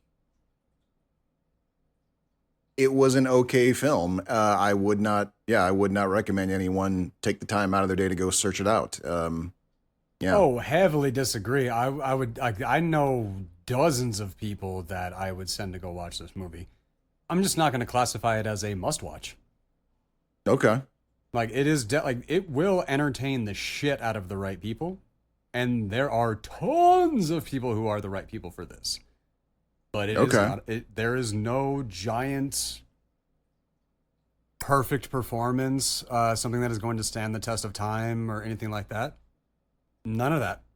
It's just, but there are no weak actors. There are no weak performances. No. Every single actor brings exactly what they were supposed to bring. Kurt Russell does an absolutely tremendous job delivering everything that we are meant to feel from him without saying damn near any lines. The dystopian horror of stealing children as babies and creating militaries from them, that is something that is, it's done very well in this movie. It's actually done better in this movie than most other times that I've seen a concept like that. Sure, and yeah. Because most other times you see that, they still have personalities. They would not have personalities. This is how that would go. Well, yeah. Well, and that's kind of one of those things where I mean, I don't know if the story probably would not have been served in delving into this, but it's like you were saying before about how he's basically a 13-year-old boy. He's staring at her tits and he can't stop, and it's making her uncomfortable. And to a certain degree, you're kind of sitting there going like, well, shit, there's a question in life that's never been answered. If you've never fucking seen a woman in your life, would you stare at her tits still? Like, that's a whole cultural aspect that he was not raised in. He was kill First and off, sit and I wait don't think for killing. That's not a question. That is not a question. That is not a question. The answer is obvious. If you have never seen a being that has boobs before, you're going to stare. That's not a question. That's not Fair. A reasonable question. Well, I mean, he's seen women before. One of his officers, one of his commanding officers, is a woman. So it's not even that he's never seen a woman with before. No bra. This is a little bit different. But that's the thing is like that's one of those like Lord of the Flies questions. That's not a question for this movie. And Yeah, but like I said, definitely not a must see. But I'm gonna say it flat out. I'm gonna go watch this again in the future. There's no way that I'm not going to. The power and the quiet performances of this, I think, as an actor, it's the kind of performance I always wanted to give. Okay. It is exactly the kind of performance I always wanted to give. I show up a lot. Like, I've always wanted to do a goofy Jim Carrey type performance as well. But this, I feel like there's more power in this than, like, you can write 10,000 pages of dialogue and it's not it's not going to be as good as 5 seconds of staring into the right person's eyes. Okay. Yeah. I see what you're saying there. All right. So that is going to bring a close to this week's episode. If you guys want to check us out, we are on YouTube every week. We post the episode. It is under the Haxaw Workshop. Other than that, Doc. We also have the podcast version of this. Well, yeah, but I mean, the podcast version is what I'm hoping people would be listening to hear this. Oh, that's a good point. Yeah. All right. So yeah. Well, if you're watching us on video, you can also get the audio version on podcast. If you're listening to us on audio, you can also get the video version on YouTube, just so you know. That's if you want to watch us, you can find us on YouTube. Otherwise, you can find us on Spotify, Apple Music, YouTube Music, RSS.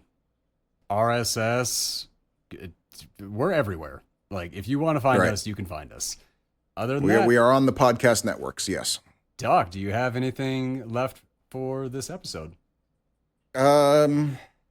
No, I think I said everything I was going to say about both of these. All that's left is to say buy my books. I think you'll enjoy them. And also, if you like cross-stitching, maybe check me out on TikTok. There you go. Check out The Outside World from Jonathan Ems. And also, if you want to find him, you can see him on Twitch at Mr_Ems. Other than that, we will see you next week.